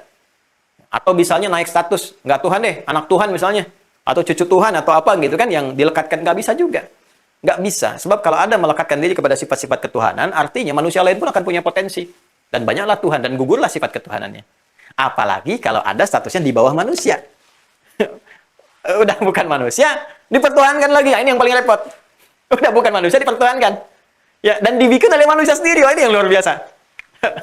Ya, status hewan itu kan di bawah manusia misalnya. Ya kan? Status hewan di bawah manusia. Jadi kalau ada yang menuhankan hewan, jadi aneh gitu. Ya, apalagi kalau hewannya dimakan manusia. Apalagi dari sifat makanan misalnya, atau sifat benda mati dan sebagainya. Makanya dulu Umar, waktu masuk Islam itu suka setelah hasunah Islamnya bagus, punya jabatan, suka tertawa dan nangis sendiri. Makanya heran, segelintir sahabat pernah nanya itu, kenapa aku sering saksikan ya Khalifah Amirul Mukminin kau kadang-kadang suka tertawa gitu kan, tersenyum-senyum sendiri. Kenapa? Ya, senyum tertawa itu tabassum dhahikan. Nah, gitulah kurang lebih. Ya. Nah, itu kenapa tertawa senyum sendiri? Aku ingat masa-masa jahiliyah katanya. Aku jualan Tuhan. Tuhan diperjualbelikan. Aku jualan Tuhan. Nah, kan di jahiliyah itu banyak kan jenis Tuhannya. Jadi ada Tuhan yang dibuat dari patungnya dibuat dari batu. Itu disebut wasanun. Wau sa dengan nun. Jamaknya ausan. Nih. Ini. Jamaknya ausan. Ada lagi sonamun. Ini yang dari kayu. Sonam. Kalau sonam, zamannya asnam. Nah, itu Tuhannya dibuat dari kayu. Kalau wasan, ausan, wasaniyah gitu kan, itu penyembah Tuhan. Biasanya politeisme ya. Sifatnya politeistik itu pakai Tuhannya dari batu dibuat. Yang ketiga, dari makanan. Ada yang dari makanan. Ini Umar tuh kreativitasnya dulu tinggi sebelum masuk Islam tuh ya. Termasuk banyak juga yang lain. Itu jualan Tuhan. Bayangkan Tuhannya dijual. Dia jualan Tuhan dari roti. Satu kali masuk keliling-keliling capek gitu kan, penat, belum ada yang beli tuh Tuhannya. Dia lapar.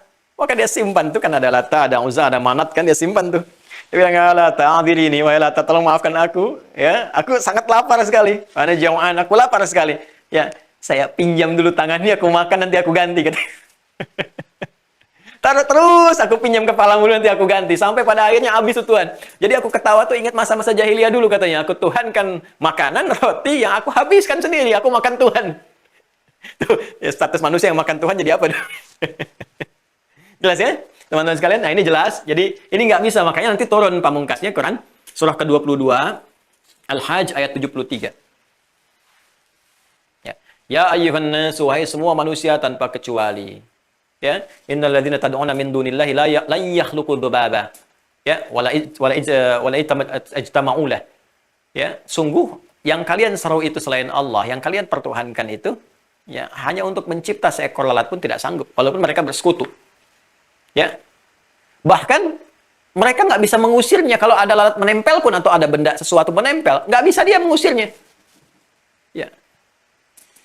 Anda kebayang nggak? Kalau kita masih manusia ini, manusia yang nggak juga layak menjadi Tuhan karena nggak punya sifat-sifat itu, ada nyamuk kan kita tepuk, ada lalat kita usir. Nah, kata Allah yang paling menarik, manusianya bikin sekali benda dipertuhankan, yang kalau ada lalat nempel pun dia nggak bisa ngusir. Dha'fat talib wal matlub.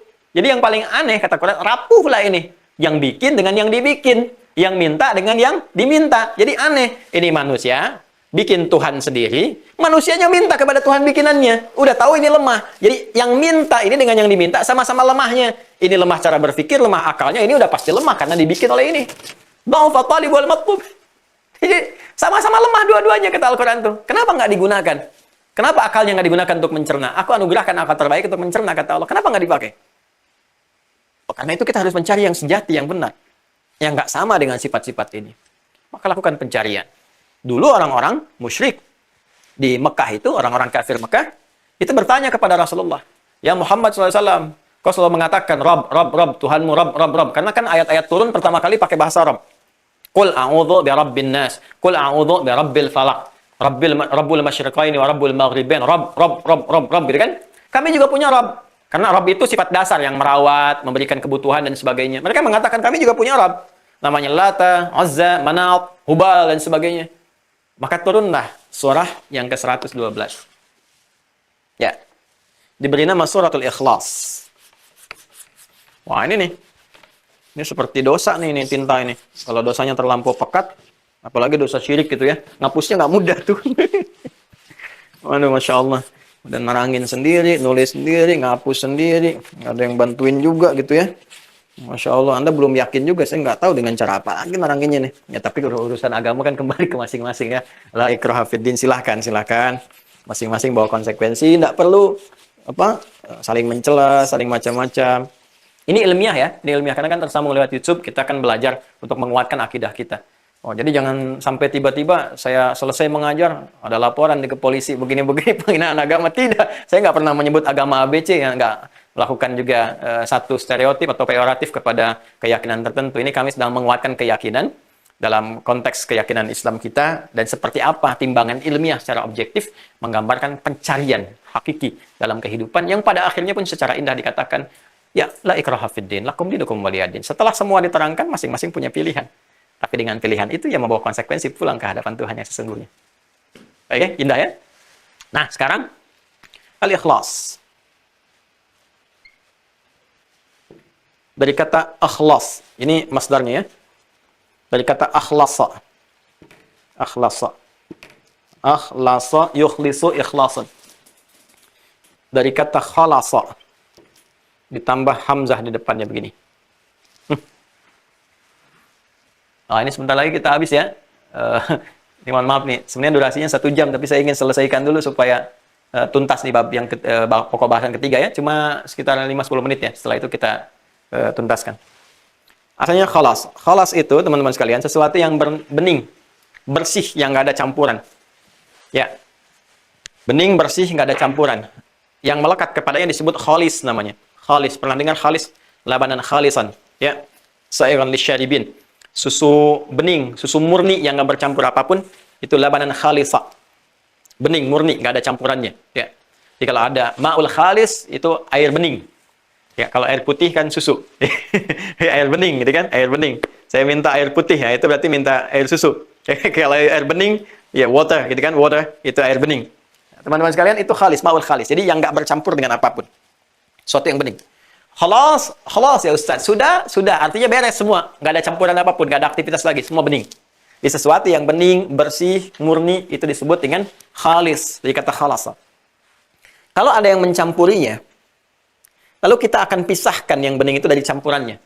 Izalah. Dipisahkan, dihilangkan, dibersihkan. Maka rumusnya di ilmu sharaf, tambahkan huruf hamzah di depan kata dasarnya itu. Lalu pindahkan harokat depan huruf pertama, ini kan khalasa. Pindahkan harokat depan huruf pertama ke sini. Ya. Jadi asalnya khalasa, begini. Khalasa. Ini ada A di depannya begini. Ya kan? Ini kan belum berharokat. Pindahkan ini ke sini. Jadi ini berharokat A. Ini mati kan karena dipindah. Jadi akhlasa. Jadi seperti ini. Kata kerjanya. Jadi menjadi kata kerja. Akhlasa. Hamzahnya fungsinya lil izalah, untuk membersihkan, menepikan, menanggalkan. Jadi proses menghilangkan semua yang mengotori yang murni ini, yang bening ini, sehingga semua dihilangkan, tersisa yang murninya saja. Kalau sudah dibersihkan, tersisa, habis semuanya, sehingga sifatnya bening, murni, bersih, maka berubah. Nih, dari kata kerja menjadi kata benda, menunjukkan pada sifat. Jadi pakai ikhlas. Ikhlas, akhlasa, yukhlisu ikhlas. Ikhlas itu asalnya murni, bening, bersih. Makanya kan ada pernah dengar ungkapan, kalau beramal mesti ikhlas. Artinya jangan ada campuran-campuran yang lain.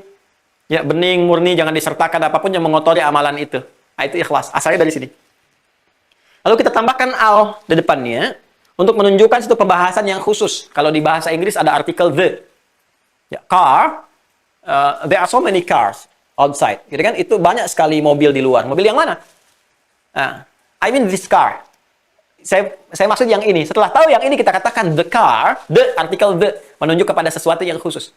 Nah, di bahasa Arab ya itu padanannya alif lam. Kalau sudah menggunakan alif lam berarti menunjuk kepada sesuatu yang khusus. Al-Ikhlas, al-nya di sini menunjuk kepada isi informasi yang akan diturunkan di surah 112 ini. Bukan yang lain yang aku maksudkan kata Allah. Nih, tentang yang ini. Tentang kemurnian satu keyakinan, kemurnian satu akidah, ya kan? Kemurnian satu konsepsi tentang ketuhanan, bahwa Tuhan itu yang namanya Tuhan mesti dilepaskan dari sifat-sifat yang menyertainya yang bukan dari bagian ketuhanan. Mesti murni sifatnya, mesti Tuhan. Nggak boleh ada sifat non-ketuhanan masuk ke situ. Harus dibersihkan, ya harus dimurnikan dari sifat-sifatnya sehingga menemukan Tuhan yang sejati. Maka dinamakan surahnya Al-Ikhlas. Surah yang menunjukkan sifat Tuhan yang murni dan membersihkan unsur-unsur yang menyertai sifat itu di luar aspek ketuhanan. Jelas? Nah, maka ketika orang-orang Arab pada saat itu bertanya kepada Rasulullah SAW, siapa nama Tuhanmu? Mesti punya nama. Kalau cuma Rab itu sifat, perawatan, pemberian kebutuhan. Kami juga punya. Lata, Manat, Azza, Hubal, dan sebagainya. Maka turunlah surat ini mengatakan, Kul, katakan Muhammad SAW pada mereka yang bertanya tentang siapa nama Tuhanmu. Huwa, dia. Ya. Yang kalian tanyakan itu, yang kalian cari itu, yang kalian soal itu, bahkan kalian tuduh itu. Ya, huwa, Allah. Namanya Allah. Nah, jadi kalau sudah disebutkan Allah, ini menunjuk kepada nama zat ketuhanan. Ya, ini yang tertinggi. Jadi nama Allah itu nama tertinggi karena menunjuk pada panggilan Tuhan. Dan ini teman-teman sekalian, Bapak Ibu sekalian, ini nggak bisa disamakan dengan yang lain. Nama khusus ini. Jadi nggak bisa ditiru-tiru. Mau dipelesetkan juga nggak bisa. Karena emang udah khusus namanya. Ya, jadi dari nama aja udah beda. Kalau nama manusia kan bisa diberi nama, bisa nama-nama tertentu banyak juga kan ya. Yang mirip, yang serupa. Nama ini nggak bisa. Makanya nama ini nggak bisa disematkan kepada manusia. Karena secara fitrah pun akan menolak. Inilah indahnya gitu. Anda kalau mau cari nama apa aja, silahkan bebas. Ya, Anda nama saya Adi. Kan yang lain juga ada Adi. Kan beda ujungnya kan? Ya, saya Adi Hidayat. Nanti ada Adi Suryanto misalnya. Ya, ada Adi Bing Slamet misalnya. Hidayatnya ada yang lain lagi. Ada Taufik Hidayat misalnya. Ya, ada macam-macam lah gitu ya. Banyak hal. Tapi yang melekatkan nama Allah dalam dirinya, itu secara fitrah itu nggak bisa. Jadi fitrah kita aja sebagai manusia nggak bisa menyantumkan itu. Kenapa? Karena ada yang beda di sini. Ya, coba deh, saya tanya kepada Anda. Pernah nggak Anda temukan nama seseorang manusia di muka bumi ini menamakan dirinya dengan Allah misalnya? Nggak bisa. Ya, Isa ada nggak? Ada. Ya, Muhammad ada nggak? Ada. Ibrahim ada nggak? Ada. Coba nama Isa ditemukan nggak? Ada. Nama Ibrahim? Ada. Nama Adam? Ada. Yusuf? Banyak. Ini bisa nggak? Nggak bisa. Karena secara fitrah, roh kita, jiwa kita menolak. Ini bukan nama yang khusus untuk manusia. Bukan nama yang umum didapati oleh setiap orang. Ini hanya dikhususkan untuk Sang Pencipta saja dan diumumkan kepada seluruh makhluknya. Qul huwa Allah. Katakan, kalau engkau ingin memanggil, kalau engkau ingin beribadah, kalau engkau ingin mendekat, nama Tuhanmu ditanya siapa? Katakan Allah. Dari namanya aja udah beda. Dan dari sifat namanya udah beda. Ya, dari sifat namanya. Ya. Qul huwallah. Katakan namanya Allah. Tuh, kalau masuk makhluk berpasangan, kan Tuhan nggak boleh kan? Tadi saya uraikan panjang lebar. Ya. Jangan diulang berkali-kali lagi karena panjang kali lebar sama dengan luas. Terlalu luas nanti malah balik lagi pemahamannya. Ya. Fokus. Nggak boleh berpasangan bentuk tunggal seutuhnya. Apa namanya tadi? Ahad, masih ada tuh. Qul huwallah, katakan, nama Tuhanmu itu Allah. Ahad, dia punya sifat ahad, nggak berpasangan. Dia tunggal, dia esa. Karena ahad satu-satunya bisa dijadikan sebagai tumpuan, bergantung, memohon, bersimpu, dan sebagainya. Allah as-samad, Allahus samad. Ya. Bila ada yang menyertai, disertakan sifat-sifat ini loh, sifat Tuhan. Ya. Yang bisa dilahirkan, bisa melahirkan, bisa begini, bisa begitu. Dari hasil pasangan. Lam yalid walam yulad. Tadi telah kita bahas ini. Lam yalid walam yulad. Kalau ada yang mengatakan Tuhan berpartner, ada A, ada B, ada C, dan sebagainya. Walam yakullahu kufuwan ahad. Maka Tuhan yang sejati itu nggak boleh punya itu. Maka semua tadi diturunkan oleh Allah lewat satu surah ini. Qul katakan, huwallahu ahad, sifat ahad, Allahus samad, 2, lam yalid wa lam yulad, 3, wa lam yakul lahu kufuwan ahad, 4. Maka kembali kepada yang tunggal. Ya, yang esa itu hanya satu. Satu, ya kan? Selanjutnya sifat-sifat kemanusiaan, syariat kehidupan. 1 tambah 4 berapa? 5. Maka yang satu harus ditempatkan. Ya, sebelum 5 bisa ada 4, sebelum 4 ada 3, sebelum 3 ada 2, sebelum 2 ada 1, sebelum 1 ada apa? 0, nggak ada yang serupa dengannya. Makanya Tuhan mesti satu. Itu logika bilangan. Ya, makanya di Pancasila pun nomor satunya apa? Ketuhanan yang Maha Esa. Di pembukaan Undang-Undang Dasar apa? Atas berkat rahmat Allah yang Maha Kuasa dan dengan didorongkan oleh keinginan luhur. Ya kan? Nah ini Allah. Allah yang dari namanya sudah punya sifat tunggal. Ya Allah. Anda hapus ini hamzah wasolnya yang sering disebut dengan alif. Masih bisa dibaca lillah, lillahi ma fis samawati wa ma fil ard. Kembali ke Allah. Anda hapus lamnya satu, otomatis tasdidnya ikut hilang. Lahu, lahu mulkus samawati wal ard. Kembali ke Allah. Anda hapus lamnya, tersisa hamzah, hu. Hu ini singkatan dari huwa. Jikalau hu itu huwa, Anda baca huwa, teman-teman sekalian. Berhenti wakaf di ini, maka huruf akhirnya nggak dibaca. Ya, makanya kalau Anda baca ayat kursi, Allah kan kembali huwanya, Allahu la ilaha illa huwal hayyul qayyum. Berhenti di huwa, Allahu la ilaha illa hu. Kan? Hu. Jelas? Baik. Dari apa? Dari kata huwa. Kalau Anda ingin tanya siapa huwa di sini, balik ke Al-Ikhlas. Qul, katakan huwa, yang dimaksud huwa itu Allah. Hapus semuanya. Tuh. Nggak kelihatan kan? Nggak kelihatan, nggak nampak. Nggak nampak itu gaib namanya. Gaib. Sifat Allah itu punya sifat gaib. Nggak terlihat, nggak nampak. Al-Baqarah ayat ketiga. Alladzina yu'minuna bil ghaib. Orang-orang yang beriman. Nah, mulai muncul kata iman. Ya, orang takwa itu punya sifat yakin tanpa ragu, beriman. Kepada yang gaib, puncak kegaiban pertama dimiliki oleh siapa? Allah. Allah. Yang balik lagi semua ke Allah. Ya, jadi dari namanya aja sudah luar biasa ini. Ya, dihapus setiap hurufnya, tetap menunjuk kepada zat yang sama. Ya, nama yang serupa. Mau hapus dari belakang juga sama aja. Ya, ya hapus ini pakai alif lam itu kan Allah ilaha illa anta subhanaka inni kuntu minadh dhalimin. Kalau disatukan begitu. Ya. Jadi kalau setiap dihapus, ini hapus lagi tinggal alif lam alladzi la ilaha illahu. Ya. Alladzi fatara samawati wal ardh. Ini kembali ke Allah. Ya, setiap dihilangkan setiap satu tinggal tersatu, sisa satu ya tunggal. Ini dihapus terus tinggal satu tunggal. Satu itu apa? Tunggal ahad, ya qulhuwallahu ahad. Jadi dihapus dari depan, dari belakang, menunjuk kepada zat yang sama. Saya pernah ada pertanyaan, Ustaz, kalau dihapus dari depan kan biasa, hapus dari belakang. Saya jawab tadi, dihapus dari belakang sama aja. Coba deh, Anda masukkan. Siapapun nama kemanusiaan, masukkan ke sini, buang salah satu hurufnya. Menunjuk pada nama yang sama enggak? Enggak. Inilah uniknya dan dahsyatnya. Nama itu i'jaz. Ya, kalau di dunia mukjizat itu kerasulan i'jaz. Ya, kalau kepada Allah ya sudah, laisa kamitslihi syai'. Enggak bisa diserupakan dengan apapun, termasuk juga dengan mukjizat ataupun juga dengan nubuat dan sebagainya. Iya, saya nih Adi misalnya, manusia nih, Adi. Karena manusia kan? Ya, sangat pasaran tapi mahal. Yo, buang salah satunya. A-nya buang. Nggak menunjuk pada nama yang sama. Buang lagi D-nya. Diserem. Apa aja Anda masukin deh. Ya. Sekarang cek aja. Setiap yang dipertuhankan, masukin dulu namanya, cek. Dari namanya aja udah beda. Dan sifatnya dan sebagainya. Jadi ini untuk membangun dasar keyakinan pada diri kita, sekaligus menutup pertemuan kita pada subuh kali ini. Ya, bahwa yang pertama, Al-Quran meminta kita menjadi umat yang cerdas. Ya, manusia itu mesti cerdas karena dianugerahi akal. Ya, akal itu bisa difungsikan dengan nalar yang benar. Ya, jadi konsepsi berpikirnya harus benar. Jangan sampai kecerdasan dipakai kepada yang menyimpang, baik dalam kehidupan positif dunia ataupun kehidupan spiritual. Jadi mesti digunakan. Ya, cara pandang kita dengan benar. Nah, dalam rangka penggunaan nalar yang benar itu, Al-Quran pun memasukkan nilai-nilai kebenaran ya dalam konsepsi pemikiran akal itu dalam konteks beragamaan. Jadi kalau Anda ingin beragama pun mesti diteliti dengan baik, dilihat benar tidaknya dan sebagainya. Walaupun itu pilihan yang sangat diapresiasi, sangat dihargai, sangat dijamin dan membawa konsekuensi masing-masing. Lakum dinukum waliyadin.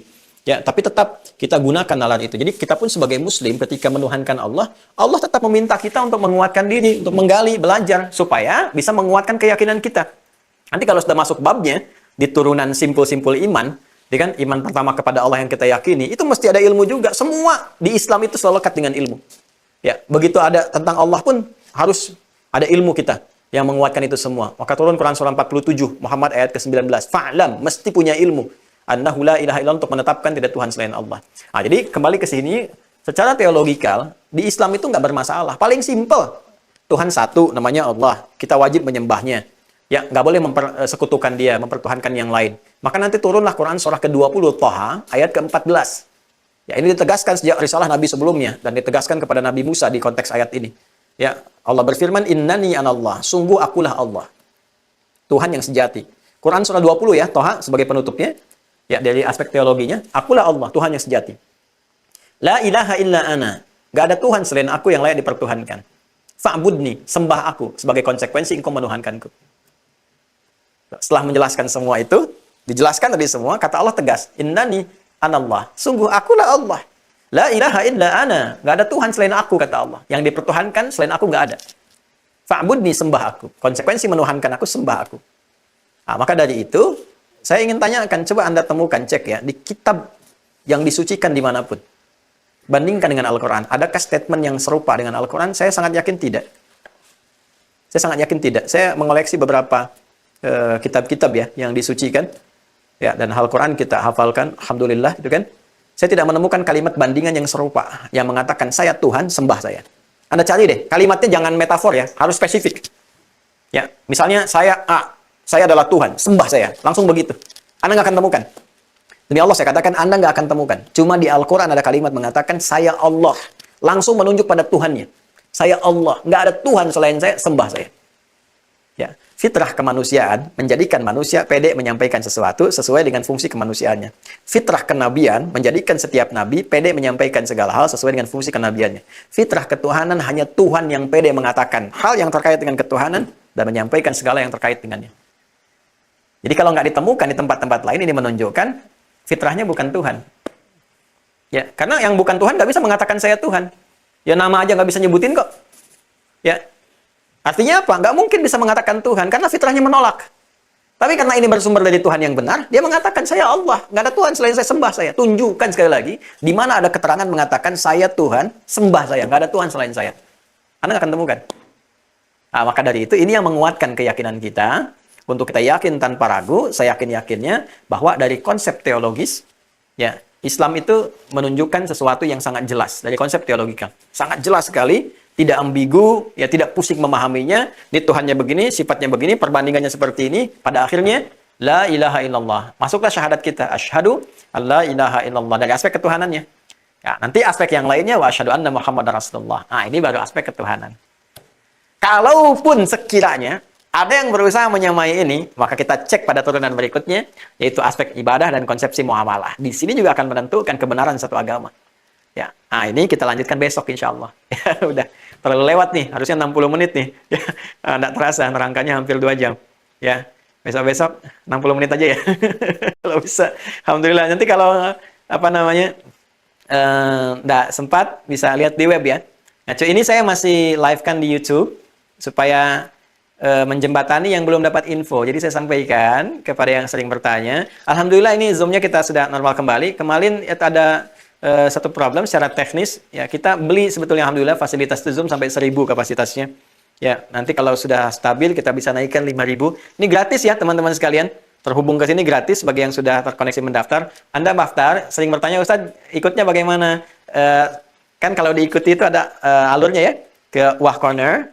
Di situ Anda membeli paket, infak untuk Anda sendiri, paket, ya itu juga dari paket itu kalau Anda berinfak dipakai untuk ya kebutuhan banyak hal lah gitu ya. Alhamdulillah termasuk ini belajarnya Anda gratis, pakai Zoom, pakai macam-macam dan sebagainya. Saya nggak pernah minta apapun. Ya, nggak pernah minta apapun.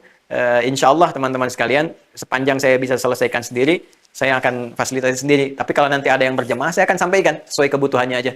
Nah, bisa teman-teman sekalian, ini kita ada buku ini nih, saya nggak bisa nggak punya cukup untuk menggratiskan semua, kita iuran ya, misalkan itu kebutuhan kita aja. Ya, atau misalnya ada kendala nih teman-teman, Zoom-nya harus nambah lagi, misalnya saya kekurangan sedikit begini, baru saya share. Tapi kalau saya bisa mampu mengatasi, saya akan atasi sendiri. Ya, sehingga saat kembali saya bisa berkata, ya Allah, saya sudah berikan yang terbaik. Ya, saya mengajar, menyampaikan, memberikan fasilitas begini. nuliskan sendiri, ngapus sendiri juga, nerangin sendiri gitu kan. Ya, kalau ada murid-murid saya begini, saya serahkan kepadamu ya Allah. Tapi bagaimanapun dia adalah hambamu yang telah berusaha untuk mendekat dalam kebaikan. Jadi begitu caranya ya teman-teman sekalian yang baru bergabung. Nanti kalau udah selesai yang pokok ini, maka mohon izin pertemuan kita menjadi terbatas ya bagi mahasantri saja. Nanti lewat Zoom, nanti kita tidak live lagi via YouTube, tapi nanti bisa diakses videonya di web. Dan kalau sudah terakses nanti juga di YouTube kita naikkan kalau ada yang ingin mengambil manfaat, tapi mungkin akses untuk menyelesaikan soal-soal, untuk pemahaman-pemahaman itu menjadi terbatas. Saya nanti akan berlatih ya. Dan setelah kita lancar tulisan, pakai lisan. Kayak saya dulu belajar. Jadi nanti kita zoom lisan, tanya jawab. Jadi tanya jawab itu saya yang bertanya, Anda menjawab, bukan Anda nanya saya jawab. Ya, jadi tanya jawab itu saya tanya, nanti Anda jawab ya. Nanti kita cerdas cermat tuh. Ya, yang benar dapat ucapan jazakallah jazakillah khair. Jadi itu yang kita pelajari sekarang. Besok kita lanjutkan subuh besok masuk ke konsepsi ibadah, konsepsi muamalah. Setelah itu masuk makna akidah dan iman. Kalau sudah selesai baru kita masuk kitab. Ya, pelan-pelan 1 kitab, 2 kitab, 3 kitab. Nanti kalau udah selesai, dasarnya pokoknya udah kuat betul, baru masuk ke dialektika. Ya, dialektika. Dialog-dialog, perdebatan-perdebatan, masalah-masalah, sampai muncul aliran-aliran. Yang sekarang, yang seperti saya sampaikan, kadang-kadang kok berakidah itu yang disebutnya golongannya gitu kan, jadi agak rumit ini. Kamu golongan ini atau bukan? Kamu paham ini atau bukan? Nah, sekarang itu kita mesti pelajari. Sehingga kita bisa memahami dengan baik. Dan jangan saling menyoal, menyalahkan, dan sebagainya. Cukup kita memahami dengan baik, memperbaiki kebutuhan diri kita sendiri. Saya kira itu ya untuk sementara yang bisa saya sampaikan. Mohon maaf sebesar-besarnya kalau ada hal yang kurang berkenan. Tolong dicek kembali ya pelajaran yang saya sampaikan. Kalau ada yang kurang tepat menyebutkan misalnya ayat atau surat dan sebagainya, segera sampaikan koreksi supaya saya nanti bisa benarkan di pertemuan berikutnya. Kalau kemarin saya salah gitu kan dan sebagainya. Kalau ada yang tidak tepat juga bisa di-compare ya ustadz-ustadz lain dan sebagainya sehingga mendapatkan wawasan yang lebih baik. Sungguh kebenaran kembali pada Allah Subhanahu wa taala. Kalau ada salah itu dari saya, cukup tinggalkan dan ambil yang lebih baik yang sesuai dengan apa yang Allah sampaikan dan Rasul tuntunkan kepada kita. Terima kasih. Allahumma taqabbal minna innaka antas samiul alim wa tub 'alaina innaka antat tawwabur rahim. Allahumma 'allimna ma yanfa'una wa waffiqna lin'amala ma fahimna ya arhamar rahimin. Rabbana atina fid dunya hasanah wa fil akhirati hasanah wa qina adzabannar. Wa sallallahu ala sayyidina Muhammad wa ala alihi wa sahbihi ajma'in wa akhiru da'wana alhamdulillahi rabbil alamin. Subhanakallahumma bihamdika nashhadu an la ilaha illa anta nastaghfiruka wa natubu ilaik. Assalamualaikum warahmatullahi wabarakatuh.